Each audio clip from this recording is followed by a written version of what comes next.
Welcome everyone to House of HuCards. This is the second episode that we're doing now. I'm joined today by Ilya from Shmup Junkies and Saru Maru. And today we're going to be talking about shmups. This is a big area of the TurboGrafx PC Engine library. I haven't really thought about what percentage of the library is shooters, but I wouldn't be surprised if it was at least a third. It might be more, might be closer to half.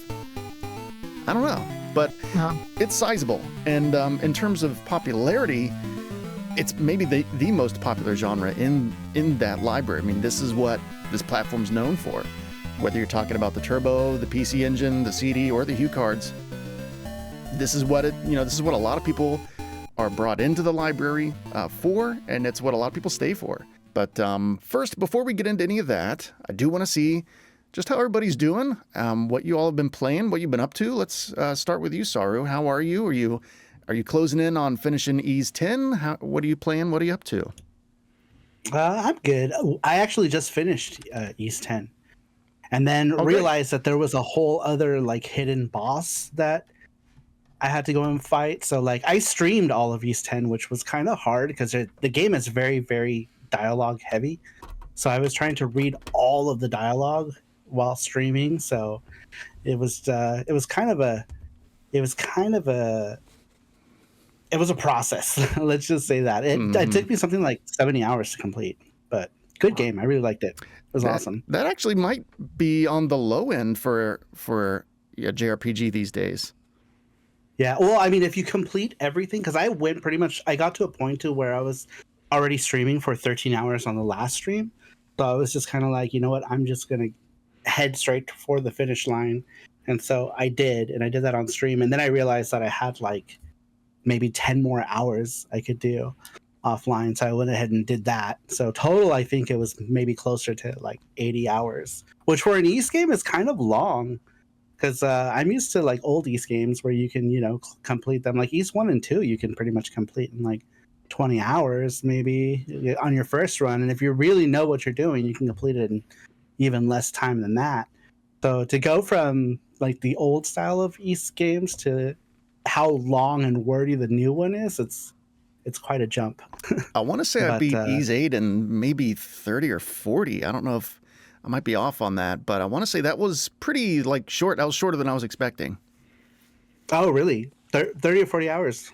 Interesting. Okay. I mainlined it. I remember, and this was a few years ago. It's one of those games where I really should have dug in a little deeper, but I was kind of in a hurry to get to the finish line, kind of like what you're talking about, except I did that the whole game, But anyway, so what are your thoughts on Ys 10 overall? Where does it stand in the series? I mean, I know you were... I thought it was, other than it being super wordy, I thought it was a great game. It takes place right after Ys 1 and 2, so you hear them talk a lot about the events that happened in Ys 1 and 2, which if you're a TurboGrafx-16 fan, I mean, that for me, we talked about the last podcast, it was what got me into the TurboGrafx ecosystem was Ys Book 1 and 2. So continuing the story immediately after the events that happened in that game was amazing. I loved it.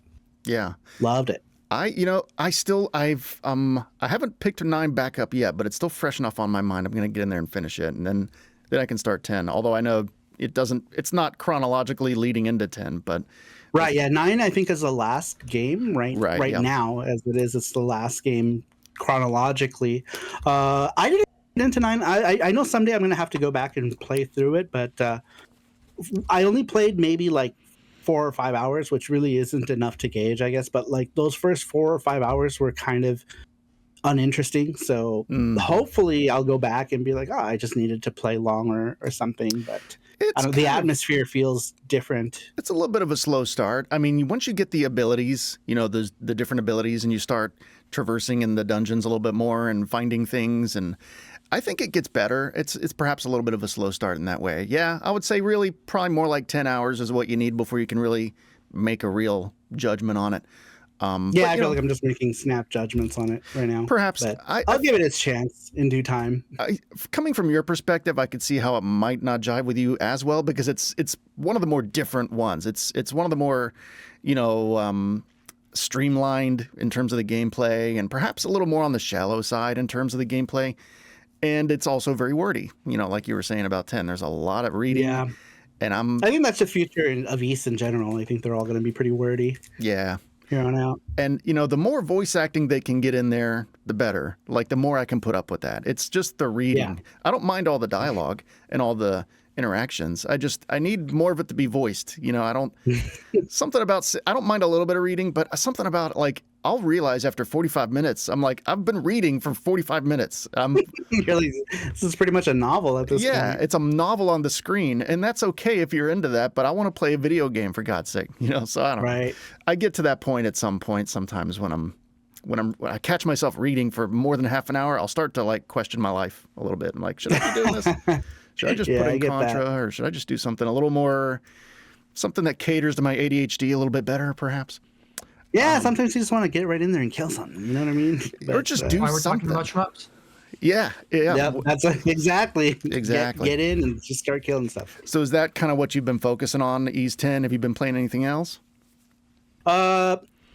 Evercade. I've just been playing a bunch of Evercade stuff. Like, I just recently got Toaplan Volume 4 on the Evercade. Lovely. Which has a bunch of shmuppies. Toaplan 3 and 4 actually have a good deal of shmups on them. And even though it's emulation, it's kind of cool. It's kind of cool to be able to, like, buy carts and have manuals to sift through and stuff. Sure. It's convenient. And that's, whether we like it or not, emulation is going to be the only thing eventually. It just is. At some point. I mean, well, there's a lot of FPGA stuff out there too, but even FPGA is just emulation of hardware when it comes down to it too. Right. Which is also, I mean, you know, it just depends on what you're trying to accomplish. You know, I'm not anti any method at this point, really, of playing retro games. I mean, you know, some people just want to have, like, for instance, I'm working on a video right now. It's PC Engine games on the PS5, just games that have been ported, and a lot of them are kind of nestled in larger collections, so a lot of people don't know that they're there. But authentic, no, but it's convenient, and it can be fun. You know, it can be a fun, different way to do it. Cool. Okay, so Evercade stuff, interesting. I have not messed with that, but everyone I've talked to about it enjoys it. Like, and for the reasons you just said, you know, they like the physical stuff. What was the word for that? There was a word for physical stuff with, like, PC games back in the days, back in, like, the Sierra days. It was like feelies. Was that a thing? I don't know. With collecting big box stuff? Yeah, like big box stuff. They would have, like, maps and stuff in it. And there was, like, a word that PC gamers would use. I thought it was feelies. I don't know. I might be wrong. I don't know. Something like that. Anyway, Ilya, what are you doing? How you been? I know you're busy, and you're closing in on wrapping up that documentary, which we are going to talk about. But also, you know, what have you been playing? And you know, tell me about it. Yeah, well, to be honest, I haven't been playing too much lately because I've been wrapping up, doing a lot of video editing and working on a lot of other projects and different things. Mm-hmm. So aside from playing Toaplan, which obviously I have been, I've been playing plenty of Toaplan games, just on and off for video recording, and then I'm starting some new projects now. So I've kind of been playing some Saturn games recently, Nice. On and off. And that's pretty much it, you know. And they've, for the most part, been shooting games because of the projects that I'm working on. So nothing as interesting as what Sarumaru has to talk about. He's playing new games. I'm still stuck back in the 80s and 90s playing like the older games that I'm working on for videos. But my games that I'm playing right now are pretty much oriented towards, like, my work. You know, it's like what I'm working on. It's not just leisure. I just feel like playing this game. Mm-hmm. The busier you are with content creation, the less luxury you have to kind of go and do those kinds of things. Right. Unfortunately, but it's worth it. Well, and the trick is to make content about games that you like anyway, right? That's how you beat it. That's how you, like, that's the cheat code, you know. For lack I of a love better how word. humble Ilya is. You know, he's like, oh, you know, I'm not doing nothing. I'm only creating, you know, helping to create, you know, one of the best documentaries for shooters that, you know, we'll come to know. I'm just elevating the entire medium right now, you know. Yeah, right.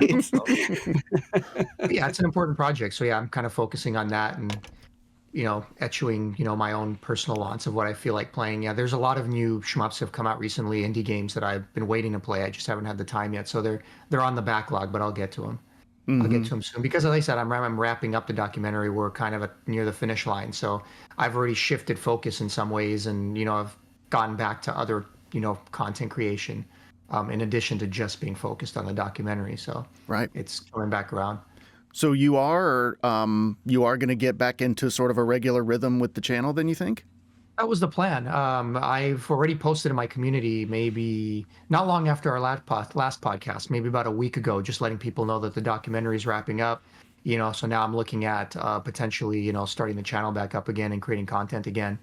Nice. Now that I have the time. Yeah, And I've made an announcement on my Patreon, that they've seen for now, but I would say definitely keep an eye on, like, depending if you're on Twitter or my community on YouTube or whatever, because you'll be seeing something very soon of what I'm doing next. Very cool. Definitely. Yeah, I mean, if you can get back into the rhythm with your channel, I think that's what everybody wants. If you're able to, nobody wants you to work yourself into an early grave, but that would be great to see. Because this stuff is edited so well too, you know. Oh yeah, it takes time. People have been asking, like, the whole time. They're waiting for it. So, hopefully I'll be able to give them what they want. Right. They'll find out pretty soon. Like I said, just keep an eye on. I said I've already set things in motion, and I've already been working on some things. So cool deal. And incentive to join the Patreon. Let me just head on over there. Let me just bookmark that real quick. Yeah.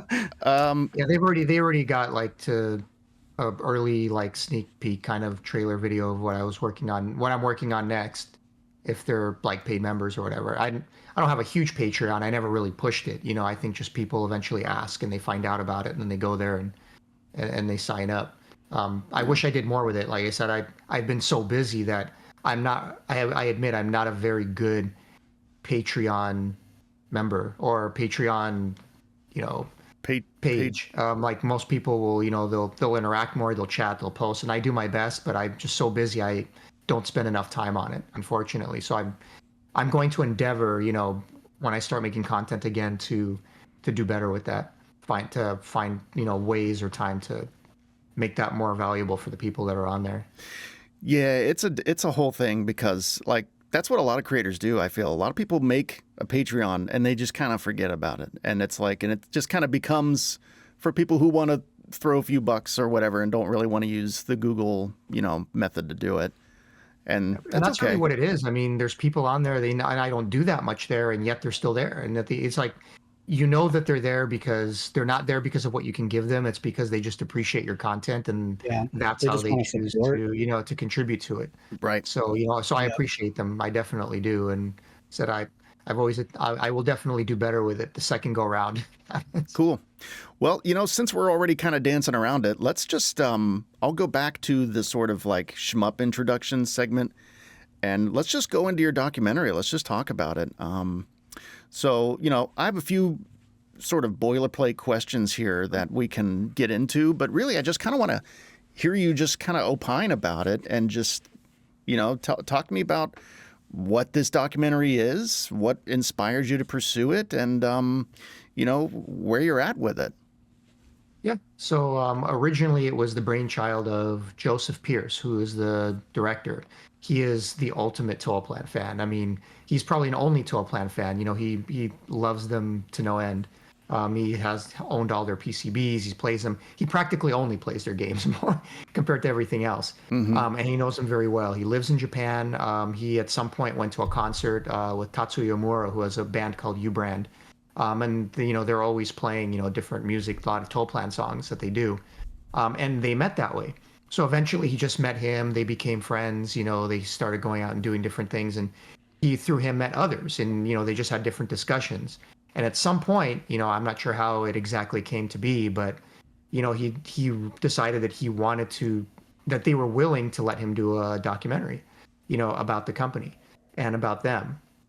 And then he began this process of getting people together, and how many of the old Toaplan staff can he find, and how can he get them involved. And at some point, he had enough put together where he's like, "Hey, I can really make this project happen, but A, we need the money, and B, I need someone to work with me. I need an editor."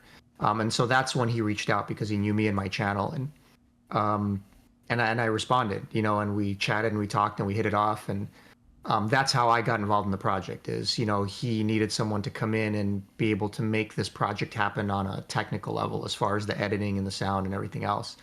And because I understand the genre and I know Toaplan, I was kind of an obvious choice.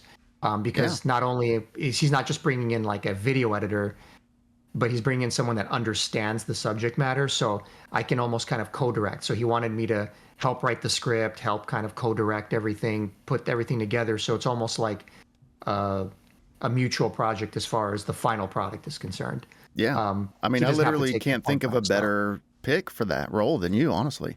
Right. But at the end of the day, like I said, he is the one in Japan. He's the one with the camera crews. He's the one that speaks Japanese and has been interviewing all of them and making this happen. So without him and his connections, there would be no documentary. I'm important in the sense that I'm coming in and helping out, and I helped out with the Kickstarter. That was really successful and it exceeded its original goals. We hit a lot of stretch goals, so there's a lot of extra things that we've done already and will be providing. So once that was successful and he got the funds, he just started on it. And now we're at the point where I'm wrapping up the main documentary. It's mostly complete. We're making some final changes here and there. It's going to Tatsujin Corp for approval. And the idea is that it absolutely should be releasing this year. Barring some kind of unforeseen circumstances that we can't control. The product will be ready. There's still, rewards to be done. There's Blu-rays that have to be pressed and made, so whatever outside company has to kind of make all that happen. So there's the technicalities of that that I'm not too involved in. Yeah, you got to get the laser discs made. That's you got to get that done. Right. I don't think we had it on laser disc. I'd pay top dollar for that. And as far as other people involved, he originally has, and he still does. The only other creator or person that's known in the space would be, and this is common knowledge because we announced it when we were doing the Kickstarter, was Mark Bussler from Classic Game Room. He was brought on by Joe to do the English narration. So he has a phenomenal radio voice, and he's well known, much better voice than I do. So even though I'm doing a narration track because Joe wanted me to have my own narration track for it, like as an option if people want to watch the documentary with my narration, as opposed to Mark. But barring any changes, my understanding is that Mark Bussler is still going to be doing like the primary English narration for the documentary. Now that mine's done, he just has to do the same thing. I mean, again, I feel like perfect choice. It's quite the team. But that's sort of, I guess that kind of funnels into another question I have. If there are any other notable creators that are working on this that people might want to, that might interest someone to watch it that otherwise might not, is there anyone else notable that's involved?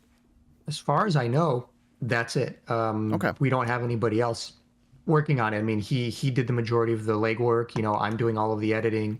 Mark is, doing the English narration, and that's it. Everyone else we had to hire as far as, hiring camera crews and sound people and things like that. For my part, this is completely pro bono. I'm doing it because I wanted to be part of the project and he asked me to come in on it. Sure. There just is not enough budget to, if we had to pay all these different people, there's no way we could have raised enough. So, hopefully, if it does really well, if a lot of people buy it and the Blu-rays, sell well, then, we want that to go to Joe and all the people who put in the hard work. But most of the money went toward, the separate people that aren't really invested in the project, like the camera crew and the sound guys and, everyone else that they're not, obviously you have to hire them to do it. And that's where a lot of the money had to go. So let me ask you this. The corporation, Toaplan, you said it was, what's the name of it? It's Tatsujin Corp now, yeah. Tatsujin Corp. Yeah.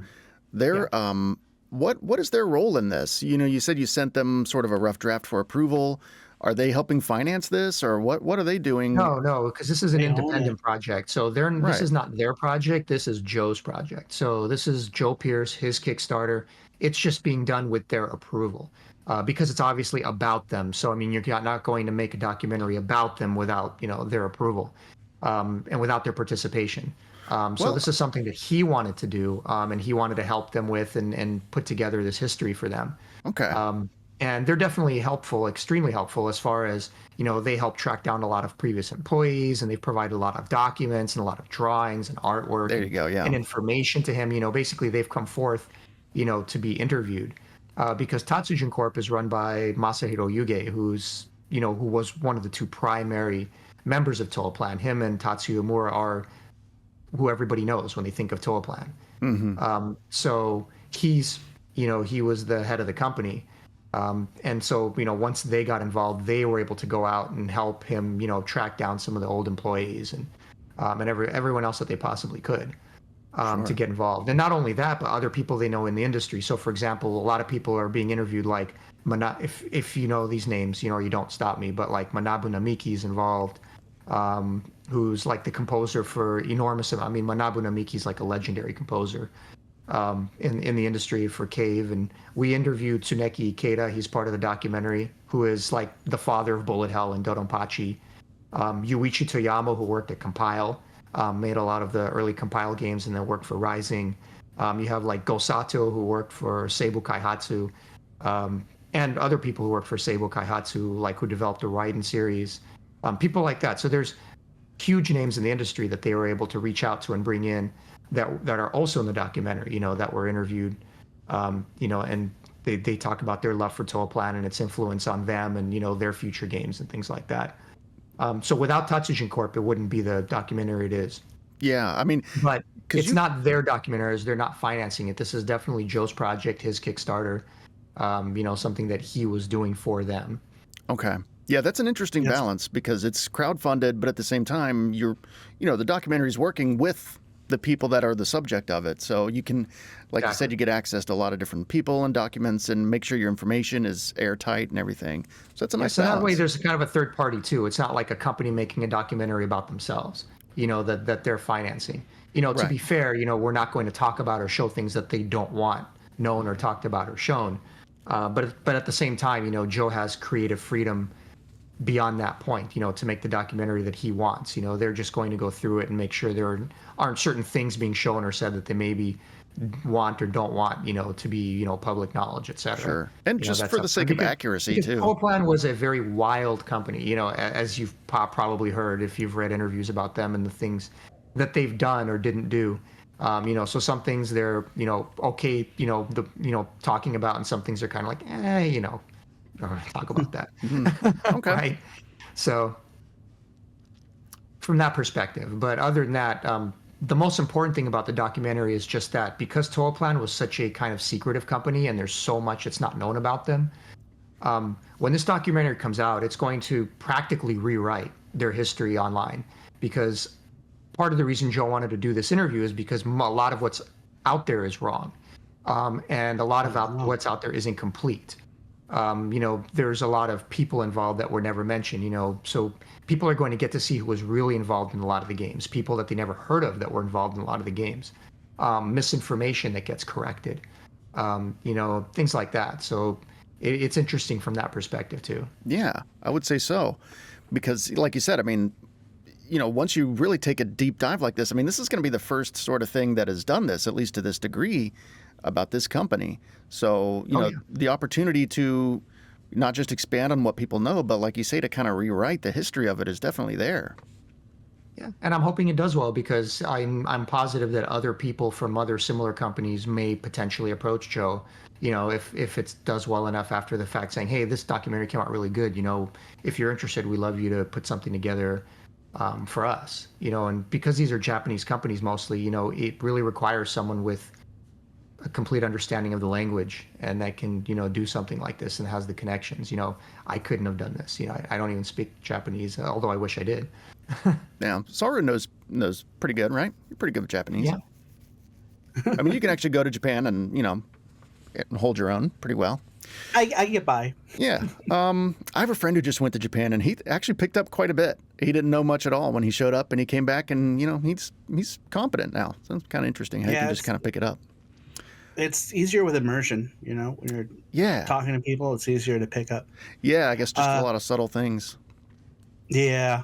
So going back to the documentary really quick here. Obviously we're going to wait for the documentary to come out to see everything that, it provides. But do we get like any kind of like sneak peek as far as like what's like any insight on what we should expect to see? Like, you were saying that you guys have Tatsujin's blessing and the director is working closely with Tatsujin, meaning that he might have access to, you know, all kinds of documentation, designs that we have never seen. Are we going to get things like all kinds of design documents that have never been unearthed in this documentary?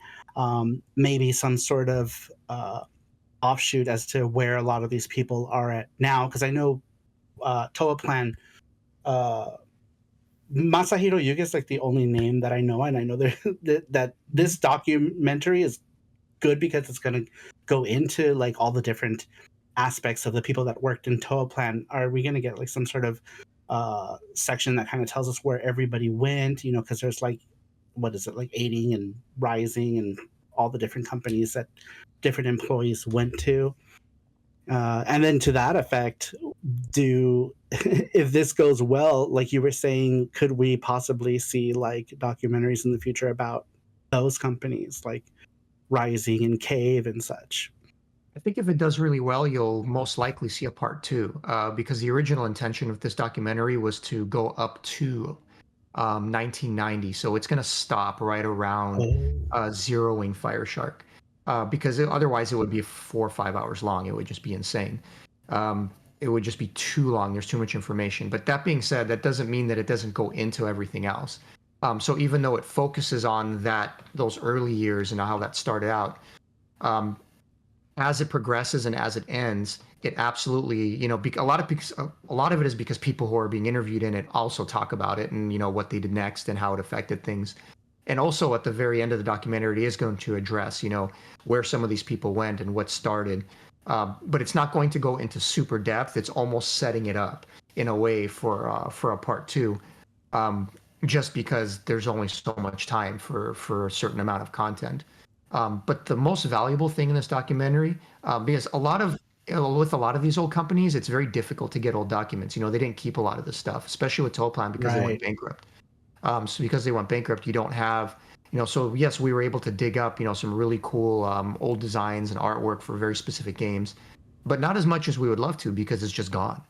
So there's some really cool old photos and there's cool artwork, but I think what's most valuable is their interviews and their story, because they have so much to say and there are a lot of things that they remember. So in addition to the main documentary, which you can only do so much in like around 2 hours, is there's going to be supplemental materials. There's a disc 2 and a disc 3, and we're going to provide as much as will fit and as much as possible the full interviews, you know, of all these people. So for every person that was interviewed, you know, they spent maybe 2 to 3 hours on camera, talking about all sorts of things, all, you know, that people that are really, really into them and into shmups or into the company would love to hear.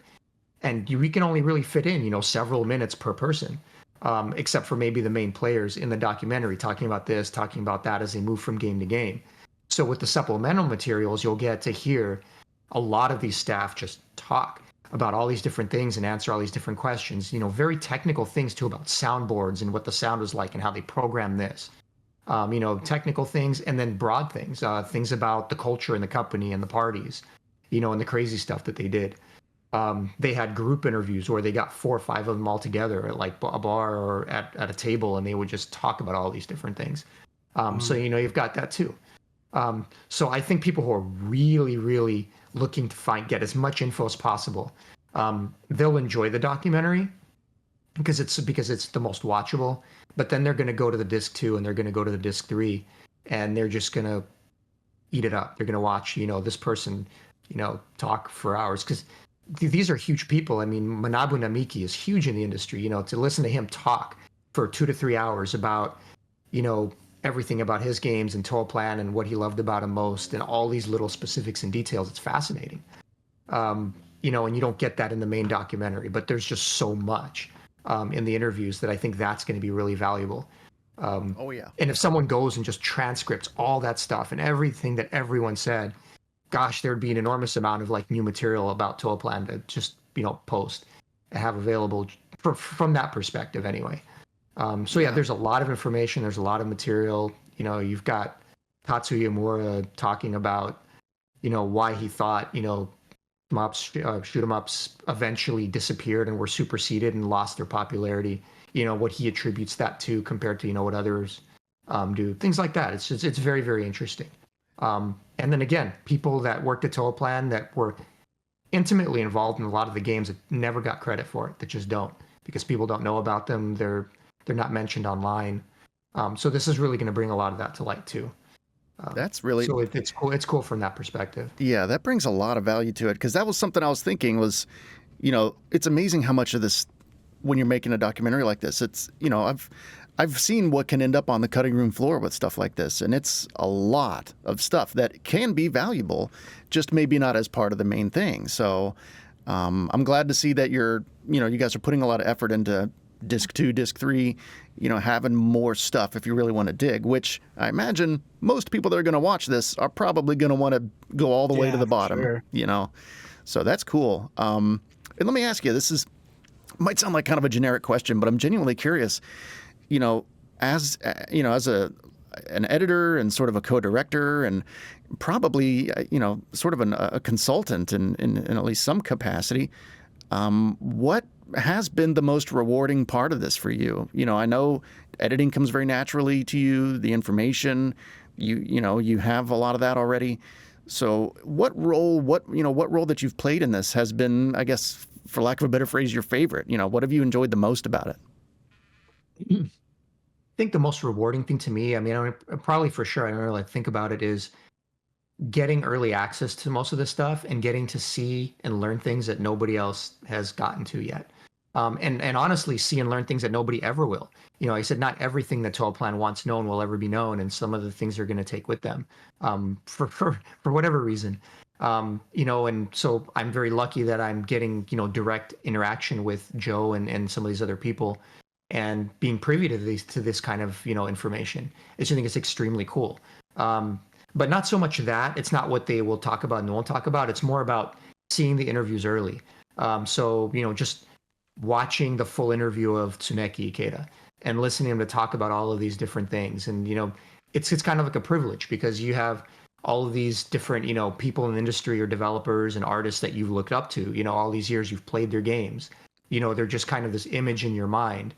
And now all of a sudden I'm working on something for them, and I'm watching an interview that's 3 hours long with them, looking at all of the subtitles and going, oh, that's cool, or, oh, I didn't know that. It's just like, it's kind of like being first, I'm like learning things and finding out things about them and then using that to help put kind of a documentary together. So, nobody else is really getting that kind of an opportunity. So, yes, I'm doing it for free, but at the same time, I'm getting a lot of other benefits of just being involved with the project. And that's why I did it. Because it just seemed like a really cool, fun project, and I love the company, and just being involved with that. I think just getting to see those people speak about all these different things in a private way on my own computer, almost not like in a hoarding way, like I get to know this information nobody else does. It's more like you're just intimately involved with it, and you're seeing it for the first time, and you're getting to enjoy it. It's like Joe was the one that interviewed them, and he got to see and learn these things. And plus, because he hangs out with them and they tell him all these stories, and like, oh, that would be so awesome, that would be great in the documentary. And then I finally get to see it translated, because I don't speak Japanese, and then I get to see it. And I think it's just that process of going through the interviews and enjoying them and hearing what they have to say. Sure.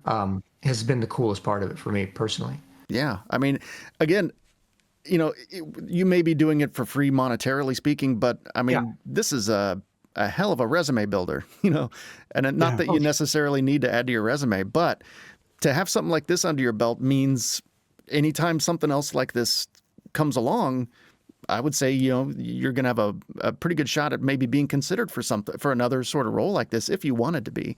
So that's cool too. Not that you're really thinking of it in those terms, but very few people can say, hey, I worked on a Toaplan documentary. You know what I mean? Especially to us, old retro gamers.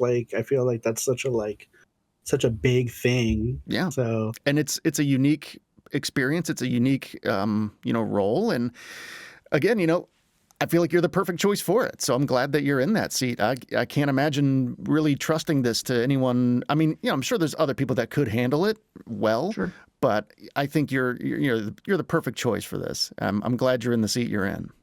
Yeah, I mean, and honestly, that's why I agreed to it. Is what Sarumaru was saying is like, hey, we're doing an honest to goodness real Toaplan documentary, and do you want to be involved and be the editor? And for me, it's like, who am I? It's like I'm just someone that's making YouTube videos for fun, on the side as a hobby, and now I have an opportunity to work on something that hopefully will last, that will be important, to the company going forward and a lot of other people. So it's like, yeah, I just, it's like, hey, let's do it. I mean, there's really not much money in YouTube either, let's be honest. So unless you're like a huge channel. So I do YouTube for free. It's the same thing as far as I'm concerned. We do it for fun. We do it because we like doing it. We're not doing it because it pays our bills. So it's the same thing. It's like, hey, that's an awesome project. I'd love to be part of this. Because, 20, 30 years down the line, it's like, hey, I was part of this and I can still watch it. This is really cool. Doesn't matter if it was or wasn't, paid or whatnot. I mean, hopefully in the future, you start doing more and more documentaries. It takes such an enormous amount of time. If it's going to become your career, then you have to start looking at it a different way. But when I was originally asked, I wasn't looking at it that way at all. I was just looking at it as, we're lucky that this project is even going to happen, that it's even going to get made. We didn't even know if the Kickstarter would succeed.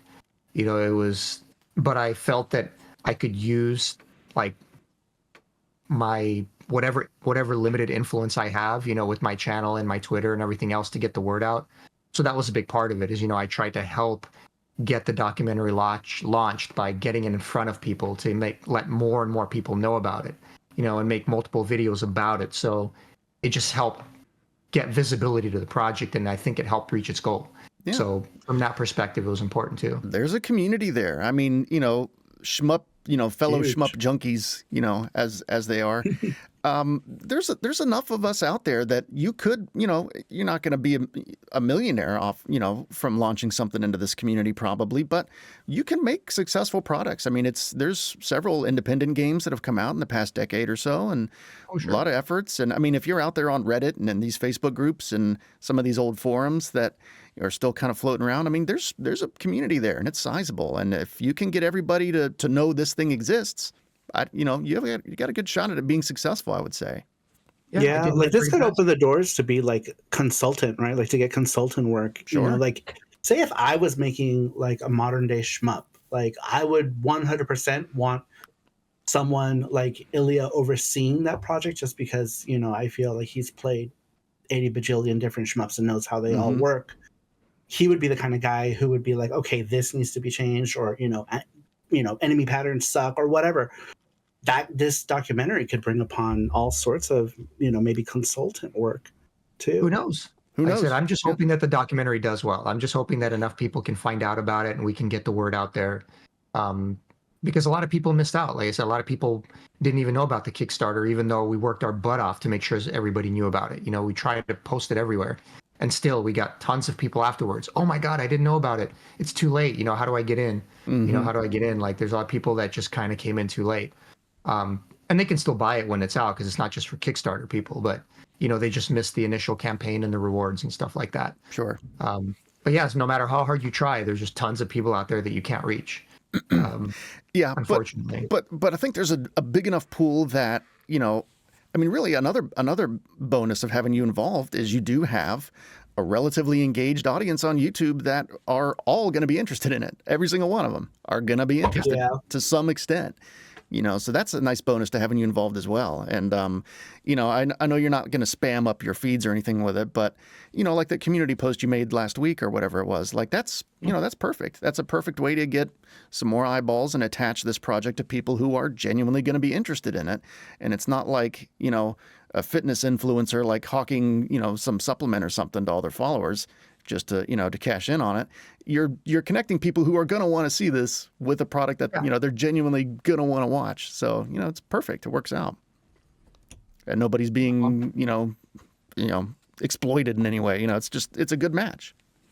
I mean, the man's working for free. So, you know what I mean? It's like, talk about passion project, if anything. And, like you said, Ilya, I mean, that's the main thing that I'm hoping to see from this is just that it's successful, because we love this world. We love this genre. We, you know, not only do we love video games, but we love this little subsection of them. And it's just fun. And it's fun to share that joy with others and share the information on how this music was made and this idea was drawn on a napkin in 1972 or whatever. You know, it's cool. It's interesting. Yeah, I mean, and that's why, I mean, the reason Joe wanted to do this project wasn't because he thought it would be some huge moneymaker. He did it because he really felt that he wanted to tell Toaplan's story. He wanted to get it out there. He wanted everyone to find out about, you know, the true story about them and all the things that he was finding out about, just kind of hang out with some of them. Yeah. He just thought it would make a great film, a great documentary, very interesting one.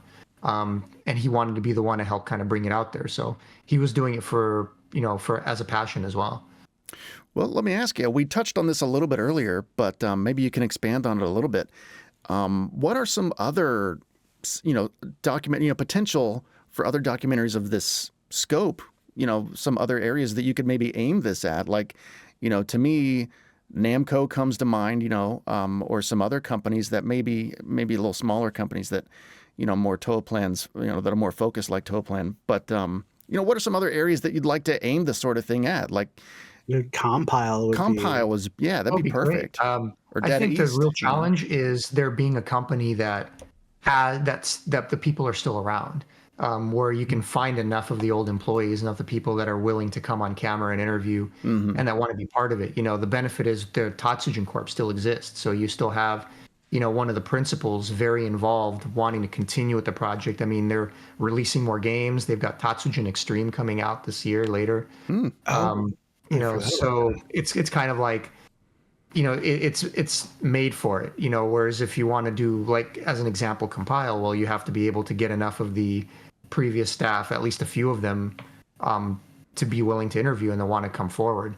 So I think if anything, people will come forward to Joe, you know, if it does really well, you know, and there's certain staff from certain companies, like Seibu Kaihatsu or whatever, for example, because we interviewed a couple of people from their company, in the documentary, might say, oh, that we were really happy with this, how it came out, you know, are you interested? You know, maybe we can work something out, put something together for us. So I think they'll come forward to him, as opposed to the other way around, you know, if they're really looking for a documentary to be made. Yeah. If it can be financed, again, because a lot of these companies aren't around anymore. So it's not like they have the money to make a documentary. You have to be able to finance it somehow. They're just people who used to work at the company. Yeah. That would want something like that made. And some companies are very, very secretive. They don't want to be talked about, you know, or they want to be in complete control, you know, during this entire process. Like even though Tsuneki Ikeda, who works for Cave, you know, is involved in the project, you know, we had to be very careful and not talk about Cave, not talk about their games, you know, supposed to focus specifically on Toaplan, you know, make sure that, you know, they had to approve, you know, everything that we were showing, you know, with him. Not because of him, but just because the companies, you know, they have to be careful and they have to be very controlling. Some are very open. They're like, yeah, no problem. There's other companies that are notorious for just shutting everything down and wanting absolutely nothing talked about, nothing mentioned about them, nothing said. I won't mention names, but there are some companies that we literally we can't even say their name. And because we don't want any issues. Yeah. We can't bring them up, even though they were in some ways, you know, involved with Toaplan in one way or another. Because they don't want any part of it. Yeah, I imagine it depends on the company. I imagine there's a handful of, you know, Bloody Marys out there that, you know, just don't say it, you know, or you'll regret it. But interesting. Okay, so is there anything else that you want to bring up that you want people to know that, you know, maybe we didn't touch on yet about this? I think is pretty comprehensive. Just know that we're working really hard. It's supposed to come out this year. We'd be really surprised if it didn't. And for the people who are on the Kickstarter, they already know we've already released a couple of the special features. You know, there was a commentary, a Tsuneki Ikeda interview that was specifically with him, about him. That's maybe about a half hour long. That was already released for backers that they got to watch and enjoy. There was already a Tatsujin commentary that was one of the when the Kickstarter did really well, and it was one of like the bonuses for doing better. We did a Tatsujin commentary, which is Masahiro Yuge, Tsuneki Ikeda, and Minoru Ikeda three of them speaking and watching. So Joseph got on a real candy cab and he was playing through Tatsujin, trying to 1cc it, and the three of them are just sitting and discussing it. So all of them are just discussing the game, you know, what went into it, you know, talking about the style, all these tips, just having a really interesting conversation. You know, Masahiro Yuge being the man who developed Tatsujin, it's his game. And just having this really fascinating conversation that goes the length of, you know, him playing through the game. And that worked out really well too. Both of those have already been done and released to backers. They've gotten to enjoy it. So now we're just finishing everything else. Everyone who backed the project's already seen them. Saru, is there anything else that you wanted to ask? Just really quick, with going back to the contents of the documentary, I know we were talking about shmups, but is it going to be like all like Toaplan? Like, are we going to see stuff about, you know, like Demon's World, Horror Story? Good question. Oh, Absolutely. awesome. Yeah, we're covering everything that's within that timeline up until 1990. So you will see Demon's World, Horror Story in there. You'll see Rally Bike. You'll see Get Star. Wardner, for example, you know, they didn't have too many non-shmups because that's what they were known for. Mm-hmm. You know, we don't have, you know, you're not going to find out everything. We can't spend more than like, say, 5 to 7 minutes, you know, on a particular game. Otherwise, the documentary would be too long. But absolutely, yeah, you'll see everything in there. And we start before then. So we go into like their Orca days. So we talk about Orca and Crux because that's where Toaplan formed. A lot of people who went to Toaplan started at Orca. You know, and a lot of that, you know, wild rambunctious side and bar fights and things like that started from Orca and then worked their way into Toaplan, you know, to various degrees. So there's a whole history in there. That history is really important. You know, like I said, there's certain things we can't talk about with certain companies that don't want to be talked about, but Orca wasn't a problem. Cool. So then, and there's some people that the one thing I can't talk about is there's some people that are going to be interviewed in this documentary that have never been on camera, that have never been interviewed before, that people know about. That the people who know Toaplan and know Orca and know what they were about will see some of these people and be like, holy crap, I cannot believe this person is on camera. It's going to be like, to people who really know the companies, it'll be a shock. Nice. I almost Like, don't even want you to... It'll be like, wow, I can't believe this person is on camera interviewing. Yeah. I mean, that's... Wow. The surprise might honestly be part of the appeal. Almost don't even want you to talk anymore about that part of it. Yeah, no, I won't. Like I said, I'm not going to say who it is. I mean, it'll probably get revealed at some point to get Just little morsels. Yeah, perfect. But yeah, so it's, you know, there's some interesting surprises, and you'll get, they go back to, we have a lot of office visits in the documentary. So like they go back to different offices and buildings that they worked at, and they kind of talk about, you know, even though the buildings have changed and they can't necessarily go into the office, it's cool just to be in that area and show the buildings and have them kind of like go back to their old stomping grounds in different areas and talk about, you know, some of the stuff that was going on. Yeah. So you get a little bit of that too. The more granular and personal and like specific you get, the better, I think. Like that's just, I love all that little details that you don't think about. Yeah, same here. That don't even, stuff you don't even, it doesn't even occur to you to consider. Like that's what I want to know about. So that's perfect. I'm glad you're diving into a lot of that. Yeah, and it's fun when you get to hear from them because ultimately, as you know, the documentary is not about me or anyone else. It's about them. You know, we want to let them, you know, tell their story and speak. And you know, we're just kind of putting it all together with, in my opinion, as minimal narration as possible. You know, just to kind of let them, you know, take central stage. And some of them are really entertaining. So it's just fun to kind of let them do their thing.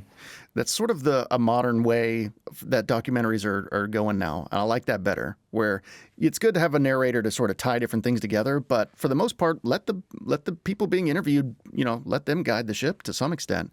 You know, I like that.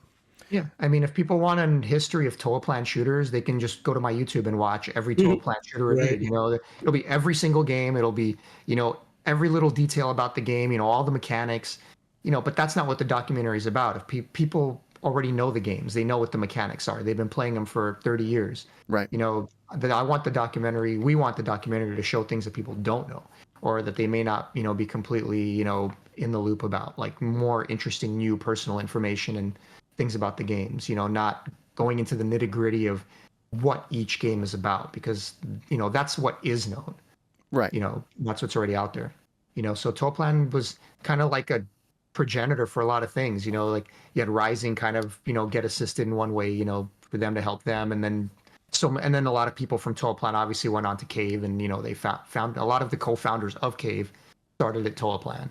So And a lot of people don't know this stuff, which is why it's so great to have a documentary coming out about this stuff, because this is just stuff that people don't know unless Right. you're like really into the genre, right? And you know, just like all this stuff, like a lot of people who just like to play these games, you know, either casually or they're big fans of shmups, but don't necessarily know the history. Something like this is excellent for them. I wonder how many people will be interested and go out of their way to watch, and just because they don't know Toaplan, you know, they're not such a huge name to where people are like, oh, I want to go watch a Toaplan documentary. Like, unless they have a reason to, or it's, you know, presented in a certain way that's interesting. So I guess that's my job, is to, you know, that's what I started doing with shmups. I wanted to make a channel that presented them in a different way, or in such a way that was interesting and fascinating. They got people excited about the genre, to help kind of try to bring it back a little bit. And that's what I've been trying to do. Sure. So that's our job with Toaplan, in the same way, to just do our best. You know, I had this whole thing where I'm going to go over the definition of a shmup, what really constitutes it. I don't know how much time I really want to spend on that, but generally, you know, I think we can go into maybe more specifically and maybe more interestingly, just what is it about shmups that we like? You know, like what is the thing that really keeps us coming back to the genre? What made us a fan of the genre? And I guess for me, you know, there's a lot of different elements that people associate shoot 'em ups, shmups with. You know, like the scrolling levels, you know, the upgradable weapons, and these are things that aren't necessarily, you know, they don't have to be there necessarily. I mean, you know, Space Invaders from '78 or whatever, I would consider that a shmup, even though you're not scrolling anywhere. It's the earliest one. It's the first. Yeah, well, you know, there seems to be some debate about that. I don't know, because there's some old game from the '60s called I think I wrote it down here. Before Space Invaders, maybe. Well, it wasn't a commercial product. That's why it's debatable. But it was like a thing. What the hell is it? I think it's up here. I guess Space Invaders would be the game either way that, you know, brought it into public knowledge. I mean, it made it popular. Space Invaders was so huge that, you know, everybody was playing it in Japan, especially all the table arcades. Like, you couldn't go anywhere without Space Invaders. Right. Yeah. I mean, and but then there's games like Tempest, you know, that are a little different, that kind of do their own thing. I would consider that a shmup, you know, even though that's not really what you think of when you think of a shmup, but yeah, people just get too technical with it. Like, they say, oh, this is a shmup because it's this, or it's not because it's that. I mean, that's how games work. Some games are hybrids, you know, some games innovate and they do things a little bit differently. And, you know, we have this obsession with having to categorize everything, and it has to be this or it's not that, or if it doesn't do this, then it's not this, you know, right, that kind of thing. Like, there's general guidelines and terms, but, you know, I'm not as picky with that kind of stuff. It's like, if it looks like a duck and quacks like a duck, then it is. So there's a fine you know, if line. I play a game, you just know. It's like I start playing game and I just know it's a shmup. It may or may not look like one. It may or may not exactly play like one, but it's more shmup than it is anything else. Yeah. You know, like, you know, well, if it's not a shmup, then what is it? You know, so what was your thing on your channel that said like shooters are not shmups? shmups are shooters. That's the shmups are shooters. That's it. Yeah, that came back from the Instagram days. That's like a hashtag that we created that I popularized like way back before I even had a channel. And what that's all about, and I think the reason I don't really call them shmups unless they're the later games, is back in the 80s and 90s there was no such thing as shmups. You know, right. There's no word such as shmups. It didn't exist. Mm-hmm. I hated the term for the longest time. We called them shooters, or in Japan they called them STGs for shooting games. Yep. You can call them shoot 'em ups. I just called them shooters all the time. And the only reason shmups became popularized and came about was because the term was taken from the genre by first-person shooting games. Yeah. So there was some time like when first-person shooters became really, really popular. And I remember it because we were around back then, and people just started referring to Doom and Wolf 3D and, you know, Quake and all those games as shooters. And I was like so when we would talk to each other and we would say shooters, it used to be people would just know you're talking about a shoot 'em up. But then all of a sudden, whenever you use the term shooter, people would think you were talking about an FPS game. You know, and eventually it became annoying. So it was like, no, that's not the kind of shooter I mean. You know, I say shooters. Oh, you mean like this? No, no, not. So then it's just like, you know what? It's just easier to call it something else, because FPSs became so popular that they usurped the term. Yeah. Right. So that's when it became, okay, well, now we're calling it shmups. And I don't remember where shmups came from. Maybe some like, I've heard like some, you know, UK European magazine somewhere that used to use the term. But at some point it just stuck, you know, and everybody's like, okay, well, this is our term now, because when you say shmup, you know, people know what you're talking about. Yeah. I you don't know, it's even shoot 'em up remember and- like We where, wouldn't refer to a shooter anymore. So that's where the hashtag came in. It's kind of like shmups are shooters. You know, that was our tag, like, hey, like shmups are the original shooters. That's what shooters are, you know, before FPSs and all those kinds of things existed. right. But it's fair that they would now share that, at least, if not kind of take over the word, because first person shooters that's way more popular now than, you know, Oh, yeah. controlling a Absolutely. spaceship, even though Yeah, and it happened naturally. It wasn't decided. It wasn't like someone said, Right. "Oh, we're not going to call them this anymore." It's just that, you know, that's popular culture. That's how it works. That's Right. how language works. and It just happened, and then you got to adjust. and like you said though, it's like, you know, I don't want to go too like deep into it and be like, well, it has to have this and it has to be like this, and you know, I don't want to, like, I'm not interested in like that.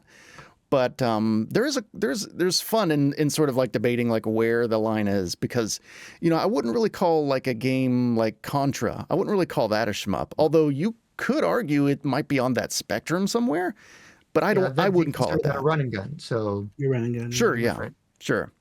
But at the end of the to day, me, let me, Contra's more of a platformer than anything else. You know, a lot of those run and guns are more platformers. You know, Right. just because you're shooting a gun doesn't make it a shooter necessarily. right, The game is more about, at least the NES game especially, is more about platforming than it is about shooting. So right. And, you know, just like Vigilante, for instance, there are moments where you jump over things in that game, but I would not call that a platformer, you know. yeah, exactly. we all know it's a beat 'em up. But at the same time, I'm not going to get into an argument with anybody about it either, because it's not that important. But it's fun to think about where those lines are, even though there's no rule book on it, and there shouldn't be. There shouldn't be one. Yeah, I mean, and then there's games that don't auto scroll, but they're like In the Hunt, for example. You know, the submarine game, if you ever played it.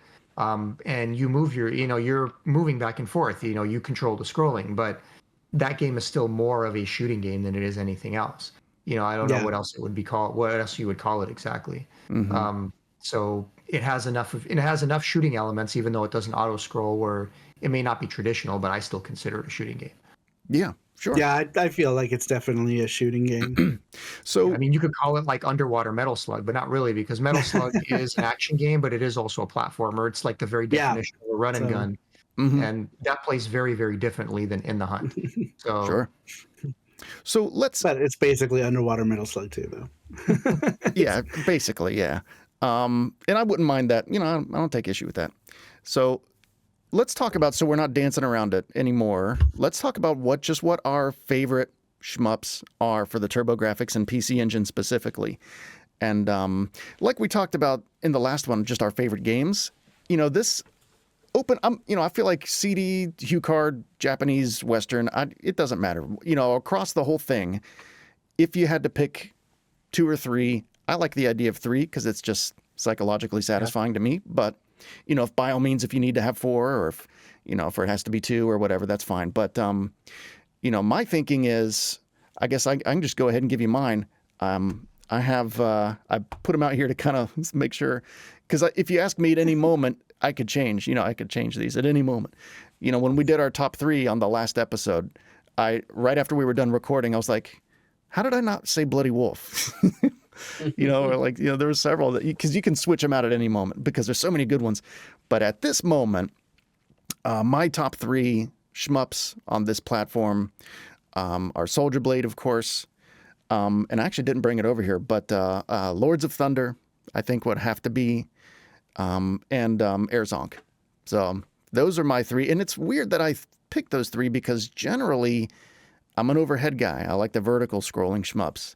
I don't know why. I can't quantify why, but for some reason, Air Zonk, even though it's a side-scrolling, you know, horizontally scrolling, and Lords of Thunder, even though it's horizontally scrolling, those 2 just, in particular, I mean, Soldier Blade does in a way too, but Air Zonk and Lords of Thunder, you know, the same kind of complement kind of works for both, where they just have their own style. They just do their own thing.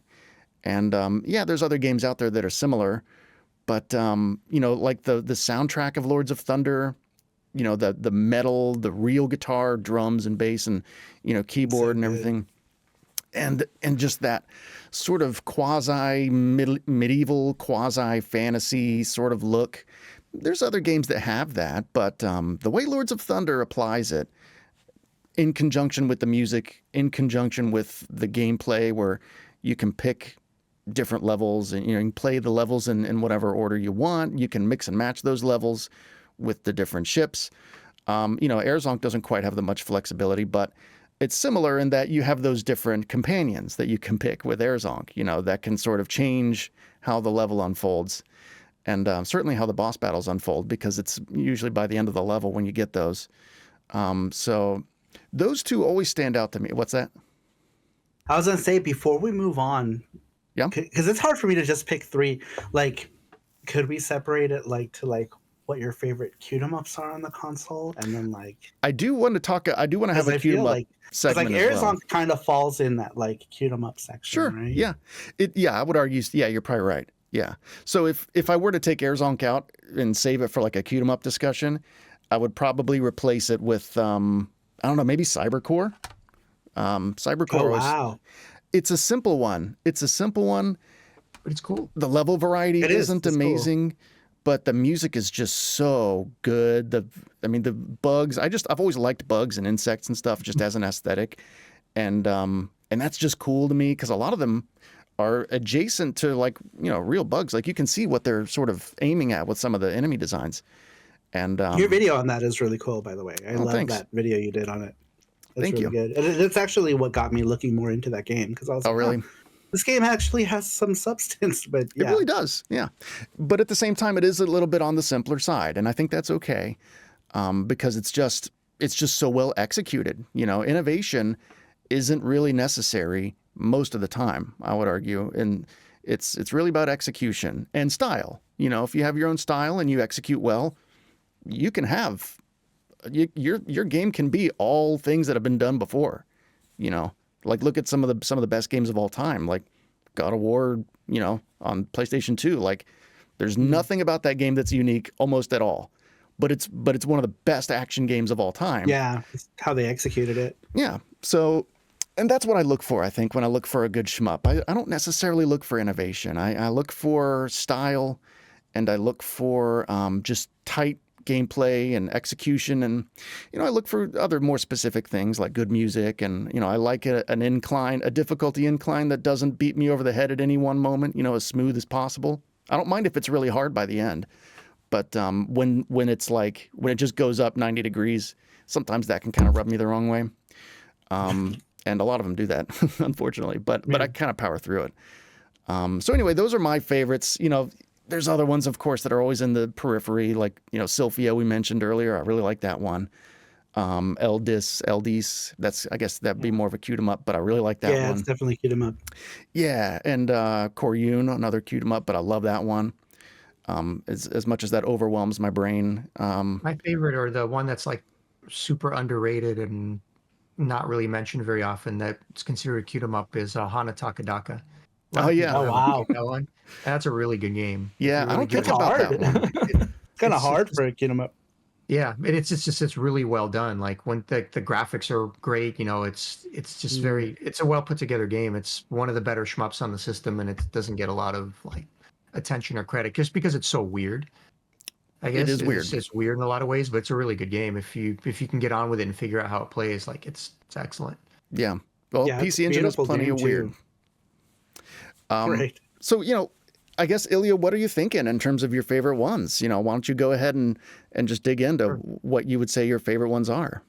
Yeah, it's always definitely tough. I won't include arcade ports because there's like a lot of really great arcade ports that I love on it, but then I'll just end up mentioning a bunch of arcade ports. Like, fair enough. Because I love Salamander. It's like one of my favorite games, and the arcade, that Salamander port on the PC Engine is awesome. Mm-hmm. You know, the Gradius 2 port is awesome. Like, so I'm keeping it to exclusives. An R-type.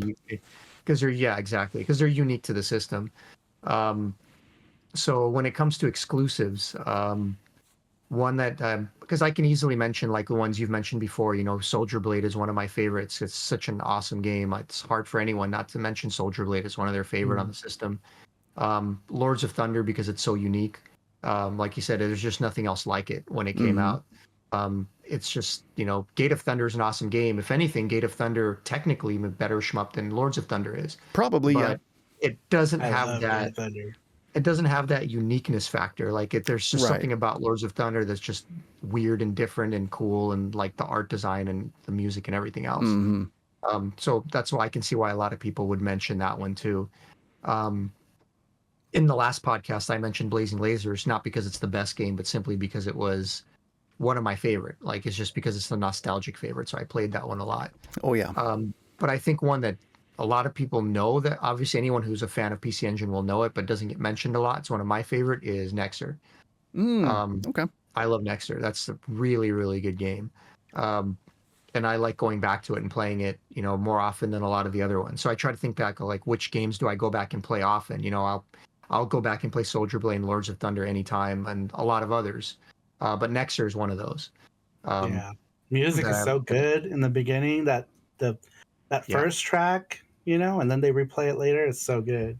Yeah, I like most of the music in the game, and it's just the simplicity of the game. The controls are so simple and basic. It's like Soldier Blade in that way, where you can just kind of pick it up and play it and figure it out. And everything just comes down to mechanics and strategy and understanding the game. And it's not as manic of a shooter. It's a little bit more similar to like Image Fight in that way, where it's not as complicated as Image Fight, but it's like a mix of something like Soldier Blade, because Soldier Blade is simple to pick up and play, but it's a little bit slower and more methodical. Like, you just have to understand how to play Nexer. Otherwise it seems very difficult. But I feel like it forces you to get good at it though. Progression is good. Yeah, it's like I said, people like games like Soldier Blade because they're not memorizers. You can just kind of jump in and play. And if you want to really become good at it and beat it, then yeah, of course, you're going to be doing some memorization. But whether you do or not, like, you can make some headway and just have fun with it. Lords of Thunder is the same way. Nexer's not as forgiving. It's, it's like R-Type or anything else. Like, you have to learn the game and understand how it works and what weapons are the best and how to navigate it. But once you do, like I said, if it's that type, if it's your type of game, it's just really, really well done. It's made by Kaneko, if you don't know, who made like Aeroblasters, Airbuster. Yeah, Star Proteer. They've made some really good games, so they know their shmups. And like I said, Nexer was one of my favorite on the system. I'd say that a lot of people don't really mention very often. That's a great game. Aeroblaster's super underrated. Like, that's and it's another one where it's like you have to play it this way. Oh, that's hard. You have to play it this. There is one way, and if you don't play it that way, you will not get very far. Yeah. And especially at the end, and that's a hard one too. It's harder than the other ports of it, so that's a tough game. Yeah, it's fun, but yeah, it's one of those where I think that you kind of hit something. You kind of communicated something that I've always felt, but I've never actually heard it and thought about it that way, where it really is. I think I do like the ones where you aren't necessarily that heavy on memorization. Like, the second half, maybe the latter half of the game, there'll be more of that. But I do like the ones where you can just kind of, as long as your reflexes are halfway good and you kind of are like familiar with the genre. I like the ones where you can get several levels in, and just kind of, fly by the seat of your pants a little more perhaps. But anyway, go ahead. Yeah. Yeah, so a lot of the compile games are that way. So and the Soldier games definitely followed it. Yeah. A lot of the Soldier games followed in their footsteps. There wouldn't be a Superstar Soldier or Soldier Blade or these games if Blazing Lasers didn't exist, and if like the older compile style Alesta games didn't exist. It was an evolution, and they kind of started, and they did a good job with it. I mean, and Kaneko did Superstar Soldier. That was theirs. That was a tough one too, but that's a good game. Yeah, I love that game. I think I like Soldier Blade more, but I like that one too. That's a good one. I associate Nexer with the PS1. Why do I have that association? Was that on the PS1? Nexer? No. Nexer is PC Engine exclusive. It never came out on any of the other systems besides PC Engine. Yeah, weird. Yeah, it was Nexus R and Summer Carnival, and that was it. Yep. Okay, interesting. Pretty much. Yeah, it has those really cool cutscenes, which I thought were really cool at the time anyway. Yeah. Any other ones that you feel like you have made into that upper echelon of yours? What's that? Any other shmups that you feel like are in that tip-top tier for you? Oh PC gosh. Engine. Yeah, because I've already mentioned, like, we all talked about Soldier Blade and Lords of Thunder, and I mean, there's lots of top tier shoot 'em ups on the system, but yeah, like if I have to pick three, you always kind of gravitate to the ones that you play the most. Mm-hmm. Um, there's a lot of unique games in the system, like the original Download, which is a HuCard game, is a really cool shooting game too. Oh, I always forget about Download. That Yeah. one's super cool and super fun. It's not easy, but it's fun. Yeah. Download 2 is on CD, but the original is on HuCard, and the music is really good. I ended up the with chiptunes on it are really good. some convention or somewhere. I don't know where I got it, but I have this like weird remastered version of Download 2 that I think somebody rearranged the music or did something. Yeah, that was he goes by the Haze. Yeah, He that sounds goes, about right. Dark City Productions. Mm-hmm. It's very Yeah. interesting. It's an interesting version, and that's my version as far as I know. I don't think I've played the other one. If not, I might have maybe a long time ago, but I don't have whatever the original version of Download 2 is. But it's awesome. I love Download 2. He's a DJ, and like he would do like a lot of mixes and stuff. He was big in the PC Engine community back in the day. He also did like a remix of Eastbook 1 and 2 that was like readily available for people to download many years ago. Okay. Yeah, he did a Lords of Thunder and a Gate of Thunder, and he did one for Cotton, I believe, too. So. Oh, neat. Yep. Okay. Well, The Cotton one had an interesting cover. Yeah, I have it somewhere. Well, funny. speaking of DJs, DJ, what do you think about your top three if you had to pick shmups on the PC Engine? Either you or Diglett can weigh in on this. So Gate of Thunder is always one of those for me that's going to be at the top of the list, but I think that is more of a nostalgia pick because it came with my Super CD system card. So it was one that I played a lot because of it.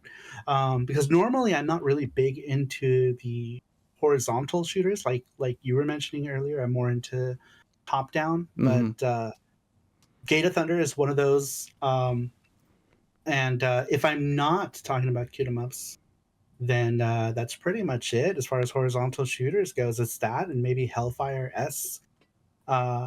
That are horizontal that I like. And even though like a lot of people will say, oh, that's the worst version, like for me, it's one of the versions that I really liked because it was one that I had early on and it had like cool cutscenes that you couldn't find anywhere else. And like the musical arrangement for that one is awesome. Like it has a really good musical arrangement. So I really like that one. But if I'm going to go back to top downs, Sylphia is a favorite. Oh man, now that I said, omitting cut'em-ups, so many of the cut'em-ups come to mind. Like Star Parodier is one that I really like. Oh yeah. Like, what other freaking game can you like be a PC Engine? You know what I mean? Like I am always the PC Engine whenever Me too. I play Star Parodier. Yep. Sometimes I'll pick Bomberman, but almost always I'm the PC Engine. Yeah. Another top down, and a lot of these are like, I'm a big fan of the compile shooters, is Seirei Shinshi Spriggan. I really like Spriggan a lot too. It's a game that blows my mind on a technological standpoint because the game itself is a regular ass CD-ROM. Yeah. Like it's not like a super CD or anything. And it does like dynamic tiling so seamlessly. It does like, parallax so good. And like the game is made with like the basic of system cards, so it's like it blows my mind, right? Like, I forgot that. You're right. The cinematics are good, and it's just an awesome game. Yeah, awesome Spriggan's game. it is a beautiful game, very hard game, very chaotic game, but yeah, great one. That's a great one for sure. And that took me a while to learn how to play as well. It's a good game though. Like the weapon system is very unique too. It's a lot like, actually it's very similar to Soldier Blade, right? Functionally, yeah, but the way that different items combine to create, I think there's like a bigger variety of weapons you can get because of the combinations.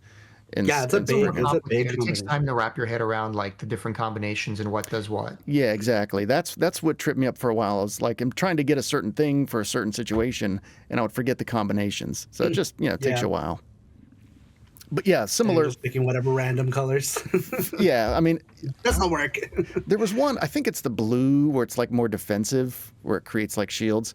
I tend to avoid that. Or if I do get it, then it's like, oh, I have a bomb now, because you throw one of your upgrades out as a bomb, I think is how it works. Yeah. And so yeah, that's a cool one. And the music is just outrageous, in a good way. Yeah, music is really good. It is very. That's our, and for PC Engine people, that's our Alest. Basically, it's like, if you watch Shmup Junkie's video, he'll tell you all about it. Mm-hmm. Yeah. But So love that one. what else was that? Would you say that's it then for you as your tip tops? I mean, like all the other ones that are, Lords of Thunder. Obviously, Lords of Thunder is great. For all the reasons. I still like Gate of Thunder more than Lords of Thunder, and not because Lords of Thunder is a lesser game, because by no means is it in any way. Like, you have artwork by Masamu Nishiro on the cover, which is like epic artwork. The overall designs, the music is like some of the best. I absolutely love, like, I can hum the tunes all day, and it's like a soundtrack that's like etched into my brain, like riff by riff. Yep, same. That's how good that soundtrack is, because the soundtrack is absolutely phenomenal. But for some reason, I always just have more fun playing Gate of Thunder. Like, I'll pick up Gate of Thunder and I have fun with it. Like, it's just a game that you could just have fun. It's perfectly balanced, just about. But yeah, I think you're right about the music. Like, the music might be my favorite part of that game, because the music is absolutely iconic. I mean, just the main menu, from the main menu and on, it's just like banger. 10 out of 10. 10 out of 10. 10 out of 10. Did you guys ever play the Sega CD version of it? Of Gate of Thunder? Do you No. like the Sega CD version? I've played the Sega CD version of Lords of Thunder, not Gate, though. No, I'm sorry. That's what I meant. Lords of Thunder. Oh, yeah. There's a Sega CD version of Lords of Thunder. And I feel like a lot of people say, oh, you're too critical of it. I feel like it's inferior. But, a lot of people say, oh, the job with the music. Like, they remastered the tracks really well on the Sega CD. So that's a plus. So a lot of people like that, right? Like, they like that it sounds more, I guess, more synthy. I don't know. I kind of like the dirtiness of the PC Engine version. I feel like there's like a certain raw. Yeah, it's raw. You just don't get. You're right. There's a rawness to it. The A's version released, when he did it, like, he re-released it and he kind of lowered the sound effects a little bit, so that way you can play the music louder and the sound effects aren't so like overwhelming and overbearing on the music. Like, if you play the Dark City Productions version of that release, that's one of the things he did with it. But no, I agree with you. That's actually one of the major things he did with Gate of Thunder, because Gate of Thunder has such amazing music and you can barely hear it, because all you're hearing is the explosions and the shooting. I noticed that more with his Gate of Thunder one. Yeah, no, it's not even, you're not being overly critical. Like I said, the gameplay on Sega CD version is definitely inferior. It's not the same game. I mean, to be fair, it's a port. The Lords of Thunder on PC Engine is not a port. It's the original game by the original creators, and it's exactly how they intended it to be. So when they ported it, they did a decent job of it. And I think if you're really new to Shmups and you want like a beginner game, because it's just so unbelievably easy to just breeze through, on normal mode anyway, but it just doesn't feel the same to play. Like, there's just something about it that's different. The way the hitbox is, the balance isn't there. So if you've never played any version, then you can just play it and have a good time with it. But if you spent a lot of time playing the original, then when you go play the other version instead, then you can tell that it's not the same gameplay experience. It doesn't suck. It's not terrible. I think it's not fair when people just get down on it and say it's horrible. I think they're just fanboying at that point. But but without a doubt, it's definitely not the same gameplay experience as the original. It's toned down in different ways, and it just, the way when you're hit and you pause, and you can't take damage for a while, like it slows the gameplay down. It just feels different to play. Yeah, that makes it a little more fair, though. It's definitely more. So, like you were saying, if you're new to it, then it's definitely good to have those iframes or whatever, for. And I think that's why a lot of people like it. I think because they may not be very good. They don't play a lot of shooting games, and in general. And it's a game that you can pick up and play as a complete casual player, as a complete novice, and just enjoy the graphics, enjoy the music, and enjoy the experience without worrying about getting your ass kicked. And a lot of people like that, so sort of the kind of a opposite approach of something like Ginga Fukai Densetsu Sapphire. That one where it's like similar kind of music. Just kick your ass. But yeah, I mean, and the 4 different ships play differently. They have different speeds, and it's one of those games. This is a pet peeve of mine with Shmups. Maybe you guys agree, maybe you don't. But if it doesn't tell you what speed the ships are, and you just have to figure it out, and you can't. There's no speed pickups. you can't alter your speed at any time in the gameplay. That bugs me. Like, that's something that doesn't ruin a game necessarily, because you can learn it, just by figuring it out. But that is kind of a pet peeve of mine, and I appreciate games where at the very least you get speed pickups, but really what I prefer is just manual, like a lot of games. Cybercore is an example. I think you do with Image Fight too, maybe, but you can alter your speed, with a button press, and you have different, there's like 3 or 4 settings. Many games do, yeah. You hit like select or whatever. Select generally, yeah. But that's the way to do it. That's the way to handle speed in my book. And that's the one big thing I don't like about Sapphire is, there's like, I think the girl with the blue hair is the best balance, but if you pick the green, God help you, because she's so slow. Like, she is the most powerful fire, I guess, but she's so freaking slow.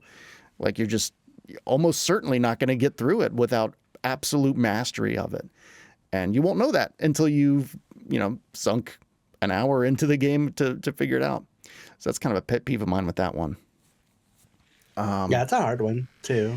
It is, but I love how crazy it is. I love that. And that's another thing I look for in shmups is, I want to constantly be seeing something new and like showing me that's something Soldier Blade gets right really well, where it's the levels don't necessarily change all that much, but there's the different formations of the enemies. I mean, they're always changing up. They're coming in from the sides, and then you take them out, and then there'll be 3 like medium-sized guys that just come and sit and hover around you for a while, and then you take those guys out, and then it's something else, and it's always something else.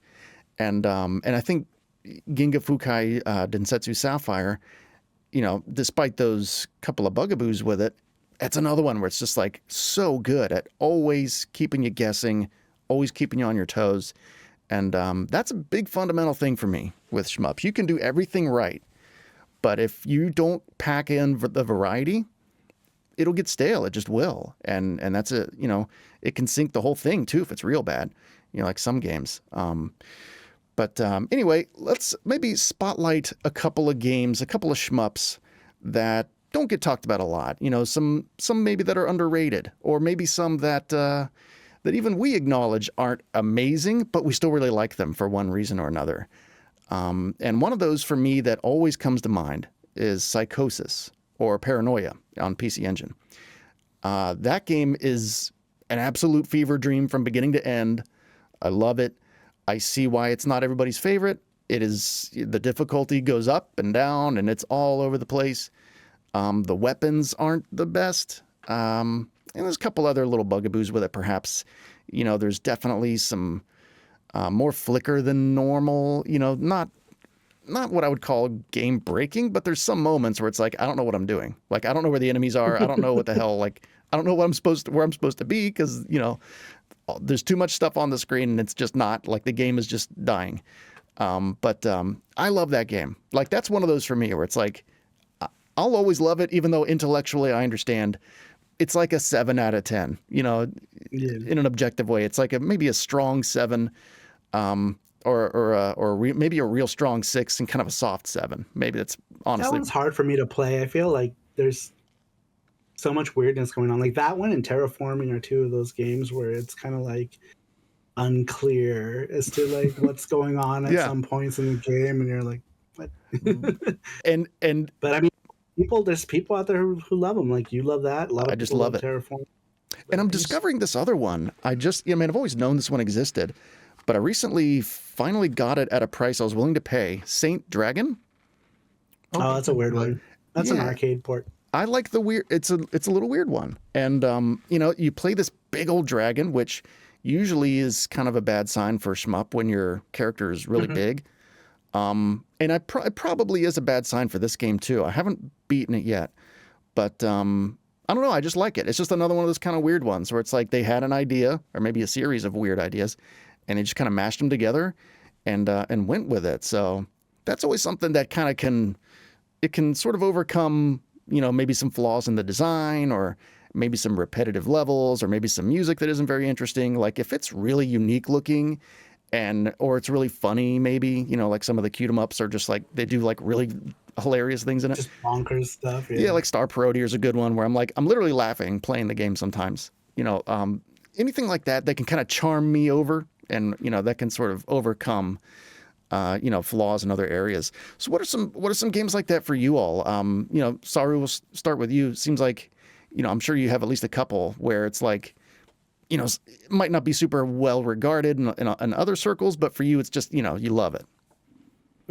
For me, it's something called God Panic on the PC Engine, where it's just a weird game, like overall, and it doesn't necessarily play the best, but for some reason I have fun with it, and that could just be because like the visualizations of the game are just bonkers visuals, and like just a bunch of weird stuff happening. And then if you beat the game and you go through it a second time, it gets even weirder. And it's weird. The gameplay is weird, but it's kind of fun. It's kind of fun. I'm trying to think of any other shmups that are like that. One of those only on PC Engine kind of games. Yeah, that is one made by a company that I don't even know what they've ever made before. I've never even heard of. Like, I think the company's name is like Teichiku or something like that. And I don't know what Teichiku has ever made in the past before, other than God Panic. But like the game is just completely bonkers. Is that one of the ones you're going to bring up in the weird PC Engine games? No, but now that I think about it, I should. That sounds like, maybe a good choice for that. Yeah, I don't think that was gonna be on my list, but I think I'm gonna go ahead and add it. Yeah, you may it's want a long to. list. There's plenty of weird PC Engine games. Yeah, I love it. That's one of the reasons I love the platform so much is, the Genesis and the Super Nintendo and NES have plenty of weird stuff, but something about the PC Engine, I feel like that's where I go if I want to play something weird. I feel because the PC Engine is so very Japanese, so that like I feel like a lot of the things on PC Engine just have that like extra dash of Japanese quirkiness to it. Yeah, and sometimes it's a little over the line, like with Toilet Kids, where it's like, I wish I didn't see that, certain things. Yeah. So Ilya, what are you thinking? I'll let Saru kind of think. If he has more, feel free to let me know. But Ilya, what are you thinking in terms of maybe an underrated game? Of them, but I think when I think of like I don't know how underrated it is now. I've talked about it a few times and other people have kind of discovered it, but I think a lot of people don't know about it, is Override. Override is a really cool one. Especially if you like the kind of pick up and play, it's not really, it's not much of a memorizer. You can just play up by reflex. It's extremely fun. It's fast. It's not a perfect game. Like I said, the graphics aren't anything crazy. And it can be it's not as constantly throwing new things at you like Soldier Blade does. You can tell it has that certain something. It has that certain something where you can just pick it up and play it, and it's so incredibly fun. It's fun. Whatever it does right. I said an Override was always one of those kind of hidden gems on the system. I said I always found that and then the original download game to be kind of just these really cool hidden, gems that people don't really know about and play very often. Funny you mentioned Override. That is one I put in my PC Engine Hidden Gems video because, like you said, more people know about it now than perhaps 10 years ago, but it's really not brought up a lot, and it's excellent. It's truly excellent. Override is an excellent game. Data East. Yeah, it's good. It's a Data East game. And you can see that kind of that Data East sort of like mix of great execution, but maybe not the most innovation. Like that was something that I feel like characterized a lot of their better games, like Bloody Wolf, another one where it's like not really anything new there, but it's just so well done and well put together, and I love it. Yeah. Any other ones you can think of? Oh gosh, there's so many. Honka Tonka. If you want to go back to Saru, if he's got any other ones, I'll think of some more. Okay. There's Toy Shop Boys is another one that's kind of weird on the PC Engine. Yeah, that's the weapon system with that one. I guess that would be cute 'em up. Would that be a cute 'em up? I don't know. You could argue it. I don't know if I would, but there's a case to be made, I guess, because it is cute-ish. Falls in the weird shooter category. Yeah, a little of both. It's like not like Honey in the Sky or Honey in the Sky. It's almost kind of reminds me of that game in a way. I don't know why. Something about controlling where you shoot. I think you can do that with at least one of the weapons. That one's definitely weird. Honey in the Sky is a weird one. Yeah, Honey in the Sky is weird. Like the control scheme in Honey in the Sky is weird. I feel like I'm spending too much time trying to think in which direction I'm going to shoot to pay attention to like what's going around like on screen. Right. So Yeah, I And actually don't it's like quirky. that. It's a quirky game. I generally don't like choosing what direction I'm shooting in generally, because Yeah, I like you don't said, either. it's like it's another thing to think about that I don't really want to think about. You know, I want to shoot where my ship is Yeah. generally. Toy you Shop know? Boys is more. It's a lot more direct. You just have like 3 different like boys that you can like rotate around, and they have like different weapons. But it's more your straightforward Okay, shooter. yeah. You don't One of really. them has like a sword that hits and that takes out enemy fire, I think, right? Yeah, the one has like a sword, and then one Okay. has like boomerangs or something, and then like one is like your basic like just Yeah. shooting straight kind of thing. I think I like the Boomerang Boy the best. I go with Boomerang Boy more often than not on that, I think. Yeah, But I haven't played a lot of that one. Miku, what are you doing, dear? You it's come a over fun here? one. Oh, It my used to be cat. a very inexpensive game for the longest time. Is it expensive now? But, well, it's like one of those things like Ilya mentioned Override, and Override used to be like a $40 game like all day, every day or less, and now it's like well over 100 Oh, really? for it. So, you Wow. know, someone's caught wind of it, I'm glad I have because it the now. game's gone up in price. Yeah. Yeah, I love that one. I'm But glad I have it. I didn't know it was up there like that. That one kind of yeah, like sort of low key deserves it out of though. I love nowhere. that game. Yeah, I think so. I think, well, I mean, it sucks that it's gone up in price, but I feel like people are maybe recognizing that it is a good game to get. Yeah, I And mean so people are holding on to it. if you're a fan of the genre and you're a fan of the PC Engine and you pay $100 for Override, I don't think you'll like necessarily regret it, you know. Whereas some Right. of them you might, some of them don't really need to be that expensive. So, okay, let's talk about this. Differences between sort of CD shmups and HuCard shmups. Then, Oh and boy. does that even really factor in? Because to my mind, in a lot of areas it doesn't. But of course, the big obvious one is the music difference, right? Yeah. You know, the chip tunes. We touched on this a little bit on the last one, but the chip tunes have a certain style and a certain charm that That's all up to the developer, really, yeah, too. right. You know? You know how much effort they want to put into it, or how they Yeah. want to approach it. But there's something about that to me, it just forces this certain creative streak to either emerge from you or not as a developer, and if it doesn't, then it probably won't turn out that good because of those limitations holding you back. But if it does, then you end up with something, like Soldier Blade, or Airzonk, or, one of these just outstanding, you look at, it just makes you want to look at the game and like, that's in there? Like that's in this little card? Like the Airzonk in particular, like wild. And downloads underrated there too. The Yeah. chiptunes on download are freaking great. They're fantastic. Almost all the levels. It's so Mhm. good. So like that's another one that doesn't get its due for like the music in it. It's quite good. Yeah. So, Yeah. and the question that I pose here in our docket is, do we have a preference between the two for shmups, between CD and HuCard format? I don't think I do. I think I like them both for different reasons, but I don't know if you all maybe think about them in a different way or not.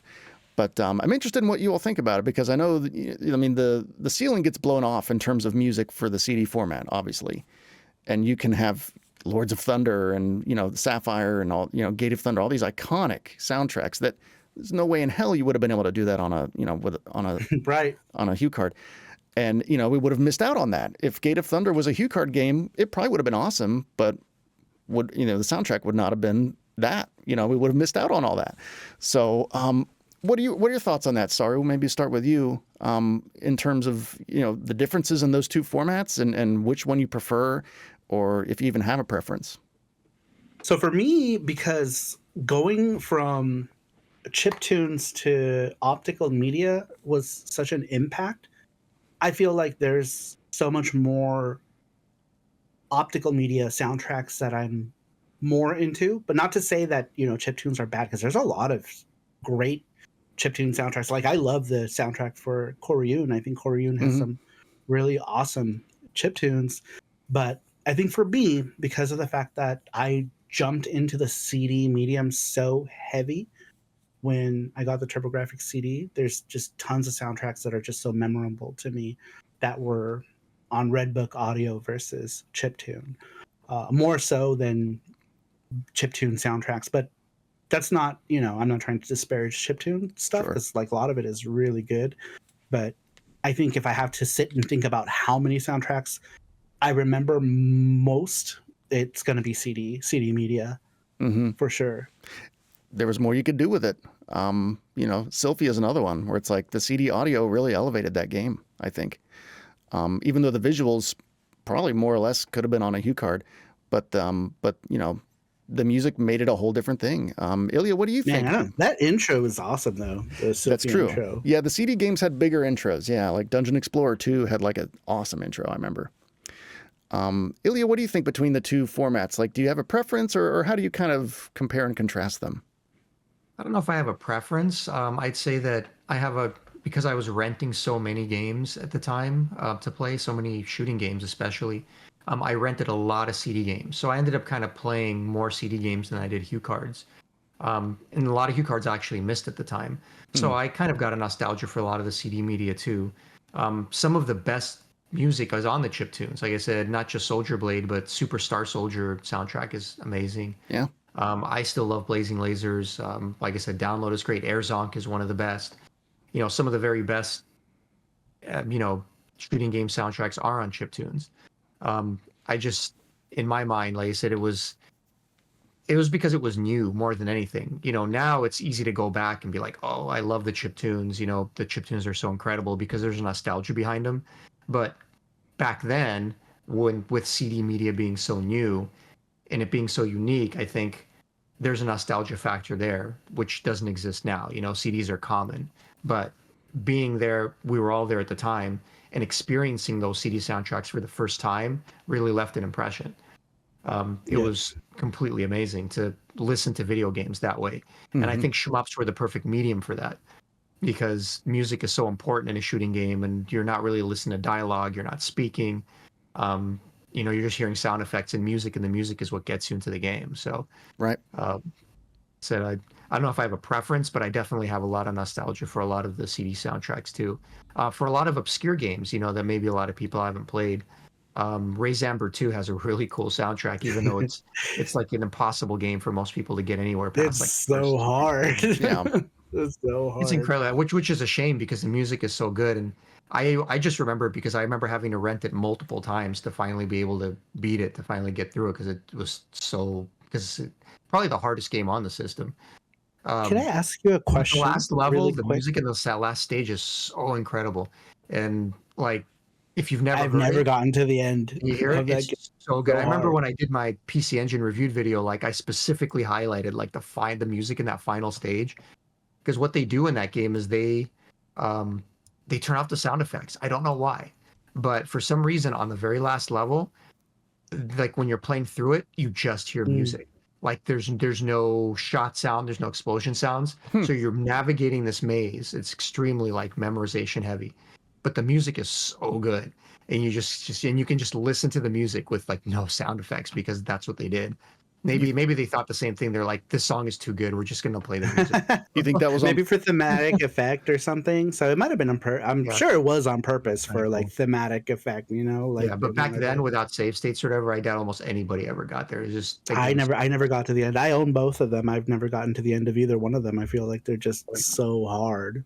Yeah. Super hard games. Which is a shame, because that last level is cool and the music is great, but overall the music in the game. So in general, there's lots of CD games. There was a lot of, even when the game sucked or wasn't that good, the music was still good. Like you could always rely on the music to just be like worthwhile, even though the game wasn't. Yeah. Sometimes that's what got you through a game, right? Yeah. Like you'll play a game, you're like, man, this game was kind of booty, but the soundtrack is so good. I'm just gonna keep playing. There's plenty of games, not just with shmups, but like where the soundtrack can be the thing that truly carries me through it, you know? Yeah. Like a lot of people say that that's how the Valis games are for them.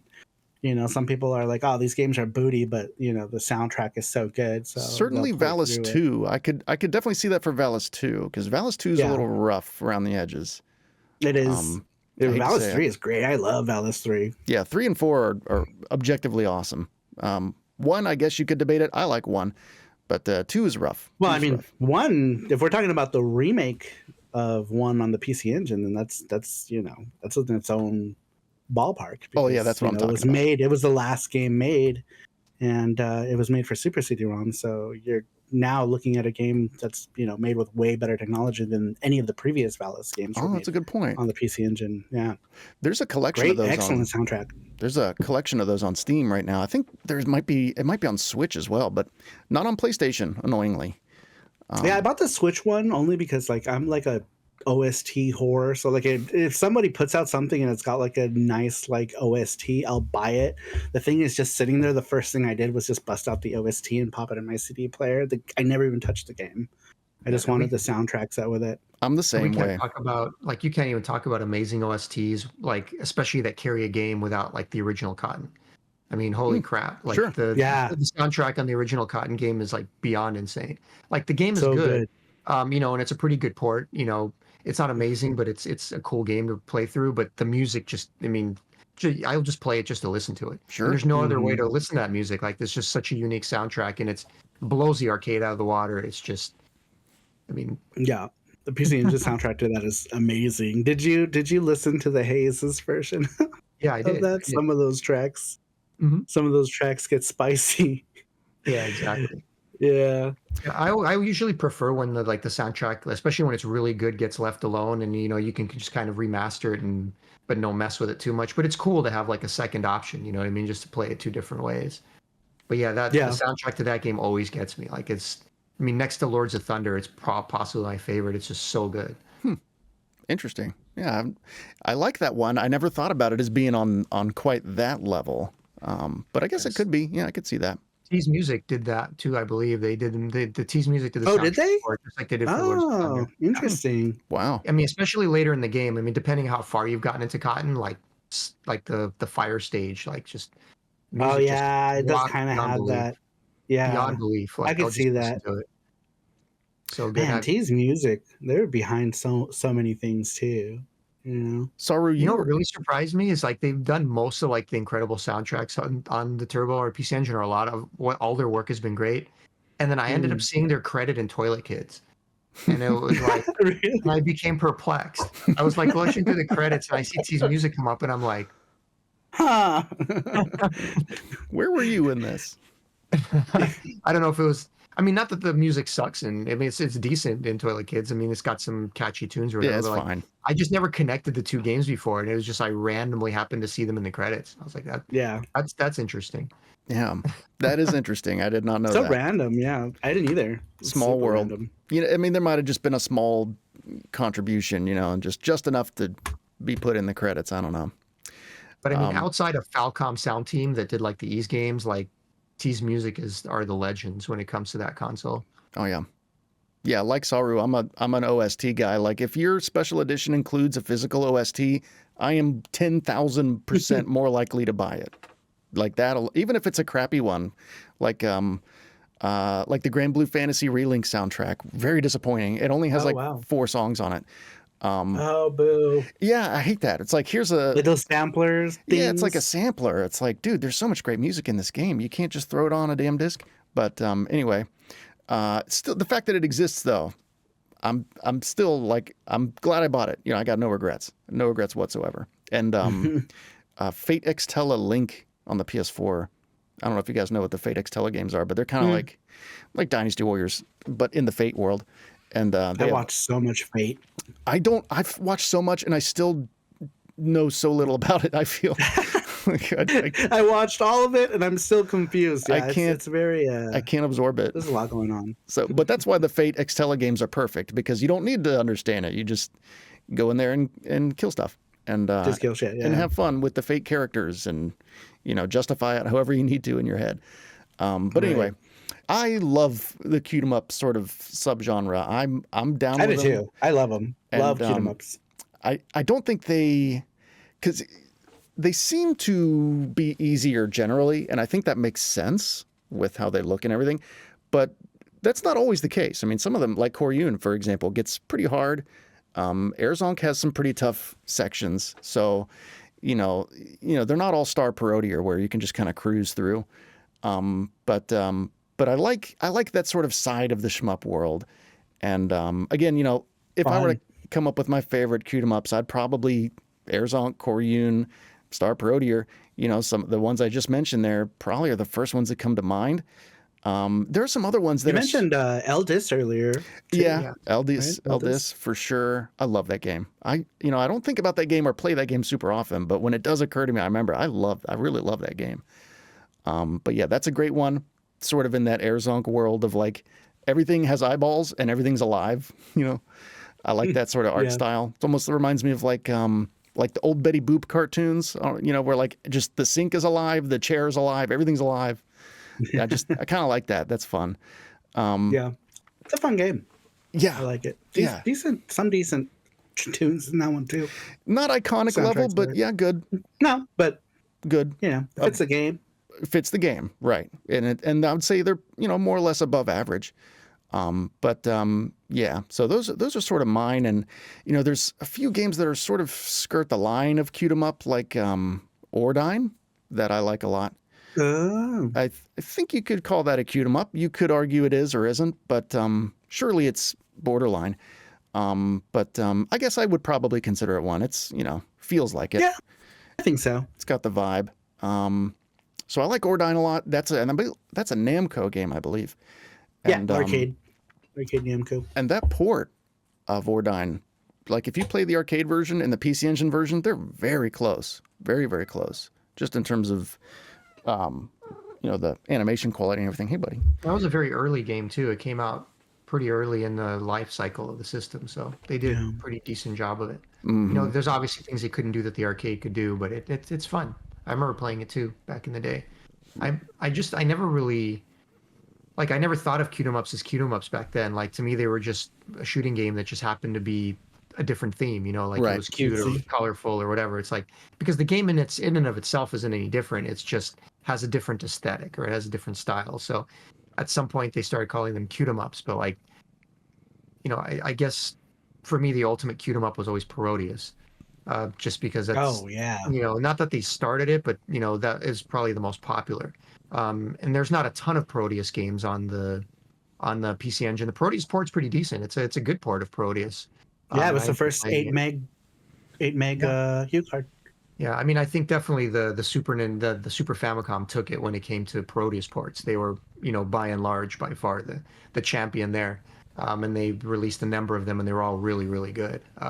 When I play Parodius games, I will usually play them on the Super Famicom, or like the Saturn ports or whatever. But the PC Engine port was good too. And like I said, Parodius is just a phenomenal game. I mean, it's a top tier shooter. It's the creativity on different levels is beyond reproach. Like there's so much going on and so many different characters. Oh yeah. And then the mechanics and the scoring and the music is fantastic. They took all these classical tunes and remixed them and amped them up and made them a little more gamey and cute and you just some of those tunes just get stuck in your head. So like Proteus kind of like checks all the boxes for me when it comes to like cute 'em ups for the most part. I always like that one. I love that Bomberman level. What's that? The Bomberman level where it's just you're still playing it like a shmup, but it just kind of becomes like a Bomberman level. I love that part. That's Star Parodier. Parodius is the Konami one. Oh, right. Yeah. The horizontal scrolling. The horizontal one. The ship cat. Ship. pirate ship cat. Ilya, that totally unlocked a memory for me. You were talking about the music. So you're in SoCal, right? I remember back in the day, I used to always call the diehard game line. And they would always play music, and I would just call and just cycle through, because they changed it weekly. They would always change it, and I would just cycle through their IVR just to listen to what games were coming out. And they, I remember Parodius was one of those games that they talked about. They're like Parodius, the first 8 megabyte PC Engine HuCard, and they'd play music. And just a random thought that came when you talked about, I remember that. I remember what you're talking about. I remember the diehard game line.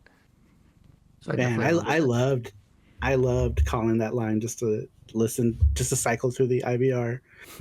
One other thing I wanted to mention, actually, because I know you're in SoCal, when you were talking about renting games, did you, by any chance, and this is a long shot, but did you rent your games from the video store on Sawtell? I don't Boulevard, think so. or okay, because there was all my games was always in Studio City. It was called Japan Video Games, if I remember right.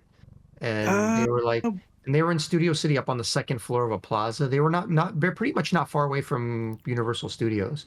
Like they were just along that main stretch of road. Like, if you're going to Hollywood Bowl and like you just keep going, like you veer off to the side on like Barham, so you're not getting on the freeway and you just stay on that street and it goes parallel with the freeway for a while and then it goes into Studio City and it just keeps going. And eventually once you're like closer to like Universal Studios in that general area, it was on the left side. It was just this 2-story plaza and they were up on the second floor. I'm pretty sure they were called Japan Video Games. It was a pretty generic name. And was there 2 Japan Video Games? Because I bought my TurboGrafx CD from a Japan Video Games, and I think they were in San Gabriel. I know which one you're talking about. I want on Garfield. Garfield, yes. That's where I got. That's where. Yeah, no, that was where my TurboGrafx CD came from. They might have just had. But they were also Japan Video Games. It's just this. I don't know if it was. I don't think it was a chain. They might have just had a really generic name. Oh, gotcha. And I actually never knew about the one in Garfield until way later. Like I used to go to the one in Garfield, like when I would buy like PlayStation games and like PS1 and that kind of stuff. Like I was going there a little bit later because it was further. And back when I was renting games, I couldn't. I mean, I wasn't even driving yet. I wasn't old enough, so I was either getting driven or I was riding my bike, to City Walk area to go there. So the one in Garfield was way, way too far for me to ever get to until I, got older and started driving, and I didn't even knew about it. Like I think maybe towards the end, like when maybe Dracula X came out and those kinds of games, but not earlier on.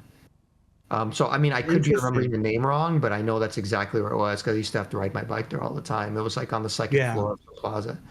Yeah, it totally could have just been like a generic name, but it's funny because you were mentioning renting games. I remember there was a place in Culver City. I forget what the name was, but it was like a video store, and they also rented import games. And at that time, I didn't know too many places that actually rented import games. I think the one on Garfield did, right? Like I don't think the one on Garfield rented games. They just sold. They were just completely retail, and it was out there because I lived in East LA, right? Like by like in the Koreatown area, like Vermont and.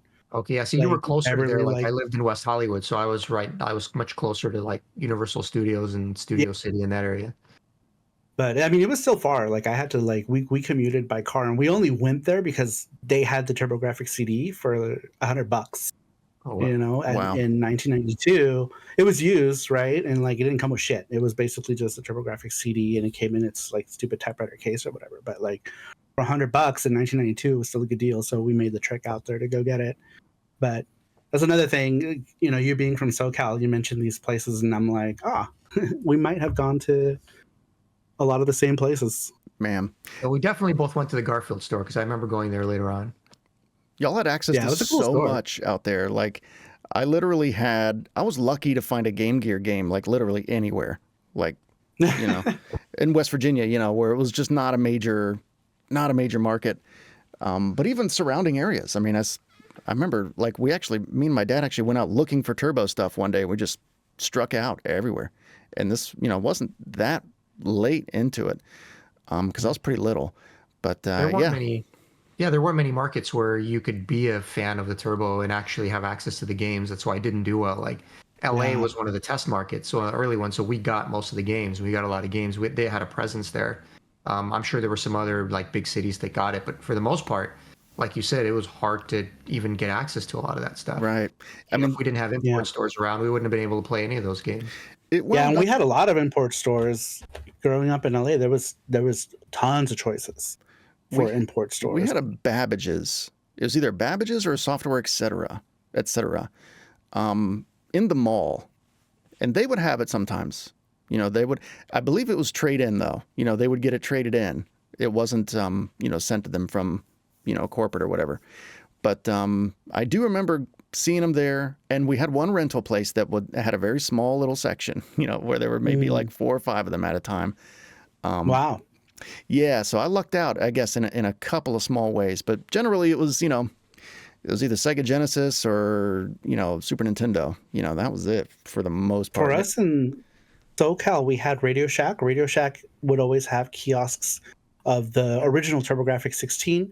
And then when the TTI days came around, Toys R Us was another place that had like kiosks like everywhere. Like I remember because the 3-in-1 demo was different than the 3-in-1 demo that we actually got at home. Like the menu, I don't know if you've ever played the 3-in-1 demo, Johnny, but they had like Gate No, of Thunder. Bonk, I'm aware and of it, yeah, but I haven't played it now. Yeah. The Toys R Us kiosk had Airzonk as opposed to Bonk in the menu, and like that always stood out to me. That the Toys R Us demo was different than what we actually got at home. Interesting. They must have just figured it would play better, you know, in that market or whatever. Those Toys R Us cards, remember like when you'd walk down the aisle and they would have the little cards hanging in the aisle for the different games, so you know like what was what? Those things are worth a fortune now. The ones for the TurboGrafx games, like, really? they have Like those little Toys R Us cards. People that still kept them and have them, like some collectors that I know, like one of them's got like the card for like Magical Chase. I remember seeing it. Wow. That'd be cool. You know, it was just for display. I mean, it's not like it was sold, but it's just the retail trade card thing. Wow, that's crazy. It became a collector's item. I don't see them very often. What does something like that go for, though? Like, well, it depends on the game. I don't think they all go for a ton, but they're definitely collector's items. I think because Magical Chase was so rare that like you almost never get that. So it doesn't have a value because there's almost none. It's whatever somebody else is willing to pay for it at that point. Because it's not something it doesn't sell on eBay or price charting. Nobody knows what it's worth. You know, it's like whatever someone's willing to sell it for, I suppose. It probably just kind of follows Did you see it game. sell for like a crazy price? I think it probably would sell to the right person for a lot of money. I don't know how much. I don't know if it's worth as much as the game, but I know like a collector would want to pay it. I remember if they would even sell it, like I know my friend who had, you know, an original Magical Chase, you know, I don't remember if it was sealed or if it was in perfect condition, you know, worth a ton of money. And he got his hands on it from somewhere. And he was just showing it to me. He's like, check this out. You know, I don't think I asked him like how much it's worth or anything like that. Probably a lot. It's just something he's going to keep. I imagine it follows the game probably. You know, a lot of the marketing, like if the game is super rare, the marketing's probably more valuable. But like you said, it has to be the right buyer. You know, so you might, if you're trying to sell that stuff, you might just hang on to it for a while because you got to wait for that right person to come along. But there are those people out there. I didn't know those Toys R Us tags were a thing until they were.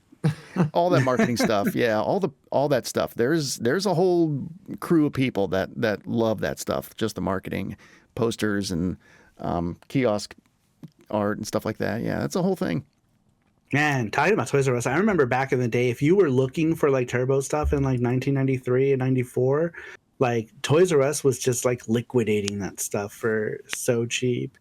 Yeah. You know, and it's crazy how expensive some of that stuff is now because like Toys R Us was getting rid of like, you know, because they didn't want it. You know, they were making room for the stuff that was selling. So they were selling these games for like, you know, $19.99 for, you know, Terraforming, which is something that goes for like $800 now or something crazy, you know, or like Bonk 3, right? They'd sell something like Bonk 3 for like $20, and it's another game that goes well over $1,000 now, not more. I don't know, but it's crazy, like the way that the market has changed for that kind of stuff. Where back then it was seen as just, you know, useless software, and now it's like things that are just sought after.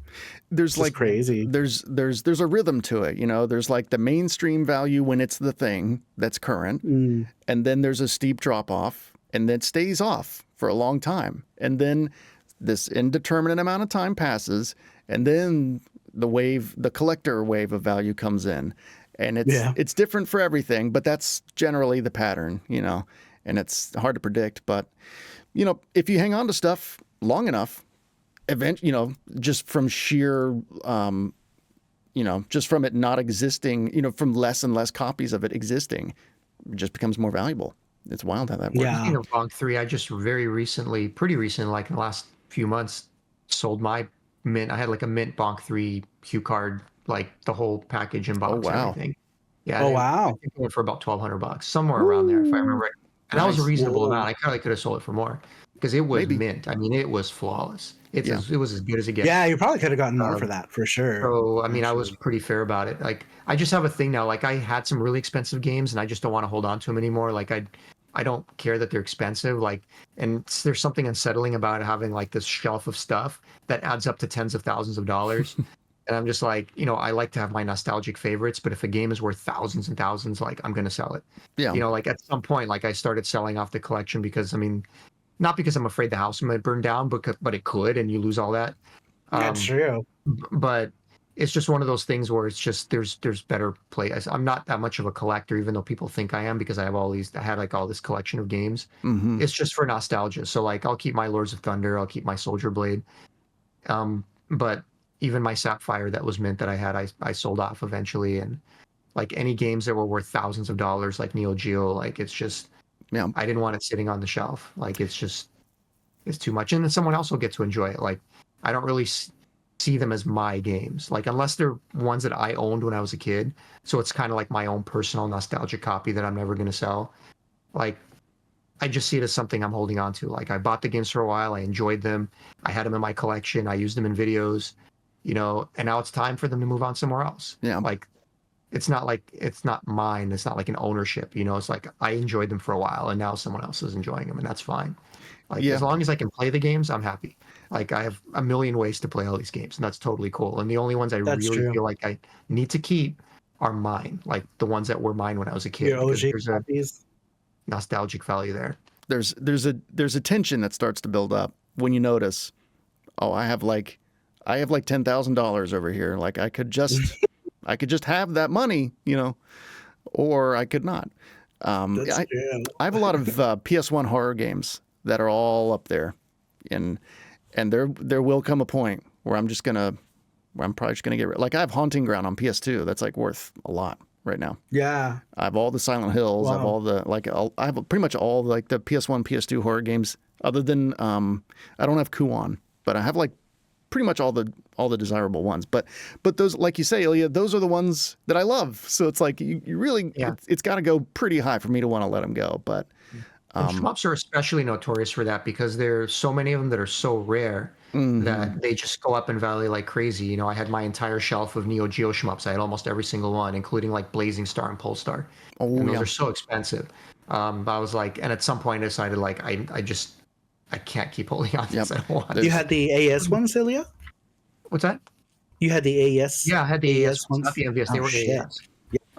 So I had those. I had a couple Metal Slugs, and I was like, okay, this was really cool for a while, and I enjoyed it, and I used it in videos. But now it's time to part with it. You know, I had stuff that I really loved, like that I enjoyed, but like I don't really play the specific game. It was just sitting on my shelf. Like, gosh, what am I thinking of? Like I'm like brain fart. I'm like drawing a blank. NES game. And it was super rare and super expensive. Gosh, I'm trying to remember. That was a shoot 'em up? Yeah, it was a few of them. Yeah, I had one specific one. It was a Famicom game. And like my brain just went, But yeah, in any case, like there's just certain ones that were worth a lot. And it's just because they're so rare and you just have to go. Like, what was the other one on the PC Engine? Darius Alpha. I mean, come on. Oh my gosh. Yeah. Well, there was only like 500 copies of that or something, right? At some point, I wanted to be completionist, and I wanted to have them all for when I made my video. But then afterwards, I was like, okay, that doesn't need to stay here. I could make it when you start envisioning like the dent you could make in your mortgage. It's kind of hard to turn down sometimes. I know. That's what I'm thinking about too. I was like, because I am like so like in debt because I like to travel and stuff, but I don't like to pay for it up front. So I'm like, man, I could just like pay off so much of my debt if I just like sold off half of my collection. I could probably pay off like all of my debt. Dude, that just so I'm like, just what's right there. Just what's right there behind you. These three here. This is the complete Neo Geo CD set. Oh man, I can just sell those probably and pay off half of my debt just in that chunk there. There's a couple trips to Japan taken care of real quick. Yeah, it's hard though because like a lot of those. The only reason I have a full set is because I started collecting those in 1998. You know, so it's like it's hard to get rid of like stuff that I've had for freaking almost 30 years. But like then there's stuff that I got like much later, right? Like I don't buy games anymore. That like I stopped buying games pretty much. Like I only buy cheap shit like Evercade stuff. But like as far as like anything for these consoles, unless I find it for super cheap, I stopped buying games already like a few years ago because it's too expensive. Right. It's too expensive to get anything decent now. So it's out of hand. Like, it's totally out of hand. Yeah. Yeah, and I totally get why people keep them. Like, so my perspective doesn't really apply to everybody. It doesn't apply to longtime collectors because I'm not a longtime collector. I didn't really start getting my collection together and buying a lot of games till like I don't know, 2016, 2017. You know, so I kept them for a certain amount of time. But, you know, there's real collectors, you know, so I just got them because I wanted them for a while. But to me, it's not something I don't think I ever intended to keep like indefinitely. People that have been collecting these games for decades and have had them forever, like yourself, and have gotten them back when they were cheap and they got great deals on them and everything else, you know, it's got a completely different value. So I totally, you know, get why people want to, you know, keep and hold on to those collections. You know, they spent decades of their life putting it together, and you know, every game has like a certain amount of meaning, where I kind of rushed it. You know, I really bought a lot of games, you know, in a short period of time of like a few years. I'm like, because it's almost like I jumped on it because it was just, I never collected games. And all of a sudden I got back into like playing my old favorites again, especially PC Engine Shmups. And I was like, oh my God, I remember that game. Oh my God, I remember that game. Oh my God, I remember that game. So it's like, because I used to rent them all, but I could never own them. So I'm not buying back games I used to own. It was like, I'm buying games that I never got to own or I'm owning for the first time. So it was almost like I played all these PC Engine games, but I never owned any of them because you couldn't afford it. So it's like, now I can afford it. So like, I want these games. So then I started buying them and I started, you know, and then it got out of control. And now I have all these games and now I've owned them. Right. And I enjoyed them. It's a slippery slope, right? Yeah, and then it's like, and then I got out of my stuff. system. It's like, now I've enjoyed them, you know, and now they're here and I got, you know, and they're really cool. But now I'm moving and now I'm relocating my game room and I'm downsizing. So like, now it's time for them to go. Yeah. Well, like, now so it's just, you've just climbed the because it's mountain. right for me doesn't mean it would be right for you. You know, everybody's Sure. has their own reasons for owning them. Yeah. I don't really see myself as a collector either. I buy the games that I want, you know, and it happens to be hundreds of them. You know, this is kind of how it works. But like you said, like, you know, I've had that attitude as well, where, you know, I coveted that game back in the day, and now I have adult money and I can just buy it. Yeah, it's $90, Yeah. but I can figure it out and I can do it. I think we all do that though. Yeah. There's like, That's fine. you know, there's tons of games that I bought like in the last 10 years that I just wanted because I remember seeing it in whatever PC Engine magazine. And I'm like, oh, I want to buy this game. So I think we're all guilty of that, right? Sure. Like we can give ourselves those guilty pleasures and we do it. Yeah. You know, Get that little dopamine hit, you know, and then you play it and you have a couple years with it. And it's not crazy to think, like Ilya said, like it'd be kind of, you know, I could get easily my money's worth, my money back, and then a little bit of profit, and somebody else can enjoy it for a while. And there's value in that too, you know, to kind of let someone else have that experience and climb that mountain, and, you know, and you can move on and do something else, you know, so, or pay your mortgage or a credit card or whatever with it. Yeah. Cool. Okay. Well, final thoughts on Shmups. Let's go around and just, you know, what is it about the genre that you recommend to maybe somebody that hasn't played it? What is it that makes it special to you? For me, to just kind of summarize my thoughts, this genre is just such a fun mix of entertainment because, you know, a lot of them are fast. They hold my attention better than most genres do. It's a great way for these developers to put together great music and express, you know, fun, different styles of music, fun, different styles of art. You know, you got everything from Lords of Thunder to Koryun, you know, the things that you pray to God would never jump out of the TV because they'd kill you.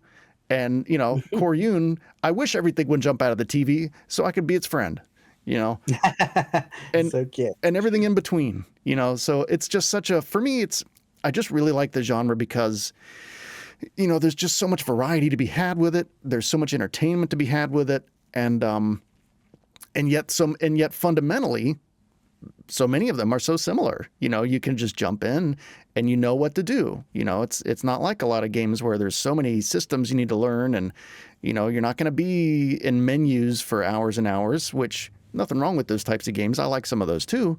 But it's just a genre I'll always love for those reasons. You know, there's so many different types of vibes that can be expressed, and they're just so endlessly entertaining. And I feel like even though it's a niche genre now, I feel like there's still room for more interesting things to come out of it. You know, there's plenty of modern shmups now on PS5 that I adore, you know, or on Steam even more so. I mean, it's the ceiling's completely blown off on Steam. You know, you can find any damn thing. I feel like it's making a resurgence for sure. It is, within our, the confines of what the community is, but yeah, and I would argue it never really totally died. I mean, there was definitely a low point there in sort of 2010, 2005, somewhere in there. Yeah. But, games like Ikaruga sort of like revived it in a way. And I think there's room for it to grow, and I don't really see it going anywhere. And I love it. And I'm glad that we did an episode on it. And, as we do more of these together, I'm sure we'll talk about more of them. But it's fun to just talk about the genre as a whole too. So anyway, I guess that's sort of my parting thoughts. Ilya, what are you thinking? Well, it's definitely not as niche as it used to be. It's definitely niche. It always will be. It's not one of the main, popular genres that, everybody wants to play. Right. But it's definitely made a significant comeback, I think, with not just necessarily a new crowd, but also an older crowd that used to play them and got away from it. And they're just getting back to it. They're just getting back into the games. It's like, oh, I remember playing this game and it was really cool. And, right. And they just kind of, they rediscover, what they enjoyed about them in the first place. So I think there's a lot of people coming back into it from that perspective. That's kind of where I came from. For me, shmups were always, shooting games were always a very visceral experience, and that's why I like them. Different games and different genres are, give you a different experience when you play them, and shmups are the most visceral. Or I could just jump in and I can play for 20 minutes or 30 minutes, and it's just immediately engaging. Where the music is rocking and it's fast paced, and I can just kind of disappear into the game almost. It's almost zen in a way. Where I don't have any other distractions and I can just pick up and play it at any time. That's what it always was for me. Different shmups have different dynamics. Some people play them for different reasons. Right now, not right now, but it's been this way for a very long time. A lot of the shmup community is very goal oriented and goal based, and that's fine because they're arcade. They're based on arcade games. And arcade games is all about getting 1 credit clears and becoming really good at them. So it kind of becomes a goal. So a lot of people love shmups because they're very challenging. They're challenging if you want to approach them from a perspective of mastering them. Because they could be easy to pick up and play, but they're not simple games. They are as difficult, if not more difficult to master than most other genres are. To truly master a shmup, especially a difficult one. And that's where you have this other community of people who enjoy the challenge and they become really good at it. And every new shmup is not just entertaining, but it's a challenge to overcome and enjoy. So you get those group of people, and then you have the other group, probably including myself, that just play it for shits and giggles, for the kicks of it. If I've cleared lots of them. I've 1 credit cleared plenty of them, but I've never done it as a goal, I guess you would say. Like, I never picked one up with the intention of doing it. It's just because I really like the game and I just keep playing it over and over again because it's really good, like what most people do. And eventually you just become so good at it that you naturally do that. But it's not something that I really set out to do. So I'm never necessarily frustrated by them in a way, because I play them for fun. Because, like I said earlier, of that visceral experience, why games like Lords of Thunder, even though they're easy and I can breeze through it, it's just this fun, visceral experience where you can just put it on and crank it up and play for 20, 30 minutes and have an awesome time and crank up the difficulty if you want it to be harder. Right. And there's not many other genres that do that, so it just gets your heart rate pumping. It gets, excited. And I mean, a lot of shmups can be like edge of your seat. They're butt clenching games. They tighten the sphincter when you play them, especially on difficult points or when you're right there. Like I said, there are few games that do that, and that's why I enjoy them so much.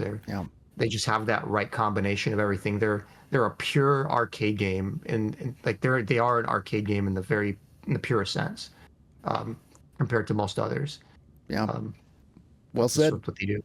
Well said. The visceral point you made is, that really connected with me for sure. Like, they become an extension of you, they become an extension of your hand-eye coordination, and it is visceral for sure. And I would say first-person shooters do that in a different way, but yeah, I mean, it's absolutely. Saru, what do you think? What are your your parting thoughts here on Shmups, and particularly for the PC Engine and Turbo. So for me, although my hand-eye coordination isn't as good as it used to be, I feel like I was way better at Shmups when I was younger than I am now. Same. Just the fact that these games can just be picked up and played even in short bursts, right? Like they do require your attention to a certain extent, but at the same time, these are games that you can play also a couple of stages and just put down. You know, you can get your shmup fix if you want to just kill some stuff for a little stress relief, or you can, you know, do what Elia was saying about trying to 1 credit clear games, but you know, just not with the intention of 1 credit clear, but for some people that's a challenge. Obviously, this is, I feel like, a genre that is not going anywhere anytime soon, especially now with so many new companies out there making shmups. We have things like Devil Engine. We even have old companies bringing back stuff, right? Like the Sonic Wings series is coming back. What else is coming back? M2 and Compile Heart are going to make a new Alest game, which is crazy to me. Yeah, wow. It's going to be called like Zelest or something like that. And it's like Compile Heart and M2 are putting it together. You have there's also new games, right? All the new Cotton games that are coming out. Oh yeah, right. That's right. All the tons of there's a new Cotton reboot coming out that's supposed to be like the actual sequel, because up until this point they've been like remaking a bunch of stuff, and then we saw like the Cotton 2 Saturn tribute. Right. Speaking of Saturn tribute, we're also getting Steam Hearts, which is crazy. Oh, we're getting, no. Steam Hearts along with Advanced Variable Geo in a collection together. Oh, okay. Which, you know, for like any PC Engine fan, that's gonna, like, you know, it rings bells for sure. Sure. But another thing also, there's that new Yuzo Koshiro game, right? And Yuzo is putting Eartheon together. And that's right, Eartheon. Yeah. Freaking crazy. It looks like a game that's totally going to push like the Mega Drive's limits. We just got, what is it? Dino Force? Well, Dino Force is an old game that was salvaged, basically. Oh, yeah, true. Yeah. So, yeah, that was a salvaged game. But still, the fact that, you know, we have people, you know, bringing games that weren't going to be a thing, you know, back into hands of people, although it's not the greatest game, but, you know, it's still cool that, you know, somebody went back, you know, and was like, hey, this is a shmup that, you know, I'd rather have it than not have it. Yeah. Than not have it. Exactly. 100%. There's also, I mean, the point I'm trying to make is it's a genre that I don't think is going away anytime soon. As a matter of fact, is making a resurgence, which is awesome. You know, it's awesome that, you know, there are other people out there who think passionately of shmups, and so much to the point to where, you know, people are remaking stuff. They're bringing back, you know, the genre with, you know, new iterations of games. Actually, there was an Alest game that was released for arcade that we never got. I believe it was called Senju Alest. Senxin. Senxin. Senxin Aleste. Is it? Okay. Yeah, and I think that one's arcade only, right? Yeah, they never released it anywhere else besides arcade. Interesting. But, okay. Yeah, I think it's at one of the people I'm sharing a table with at Game On is putting together a shoot 'em up himself. It's called Jam Jam and Jelly by Kumro Games. Yeah, so the guy behind Kumro Games, his name is Russ Kumro. He was the programmer to Sydney Hunter, which was for the Nintendo Switch, and he always wanted to make a shoot 'em up. So he's making his own. Like, he was a hired programmer for CollectorVision for Sydney Hunter, but now he's branching off and making his own game, and it's Jam Jam and Jelly, and I think it looks great. It's awesome that we have new people making stuff like that, you know, for new consoles, for, you know, shoot 'em up genre. It's awesome. It's awesome. Very good. But, all right. Yeah, I just think it's great that people are still very passionate about shmups. It is, and, you know, we have every reason to believe that, you know, the best might be yet to come. You know, with anybody and everybody being able to download, you know, Game Maker or Shmup Maker or some, you know, relatively simple piece of development software, and if you're motivated enough, you can make something. You know, just about anybody can do it. Most people won't, but the gatekeepers are The gone. options there. The gatekeepers are gone. If you really want to do it, Steam, I mean, there's these platforms exist, the software exists, we can do it, so it's great. And thank you, gentlemen, for joining me for this conversation. Obviously, if anybody, if you want to, I'm going to have everybody's links to their content here. This is Sarumaru, of course, and Ilya with Shmup Junkies. I appreciate you all once again for joining me. And have a good one. See ya. Hey, if you liked that episode of House of HuCards and would like to help ensure that I can continue producing it, feel free to become a channel member where you'll get uninterrupted ad-free versions of the show, and you'll also get the episodes early. Also, be sure to interact with the episode somehow by either commenting or liking it or favoriting it or whatever it is at the time, because that lets the algorithm know that you'll like it. But no matter what you do, I appreciate you watching. Thank you.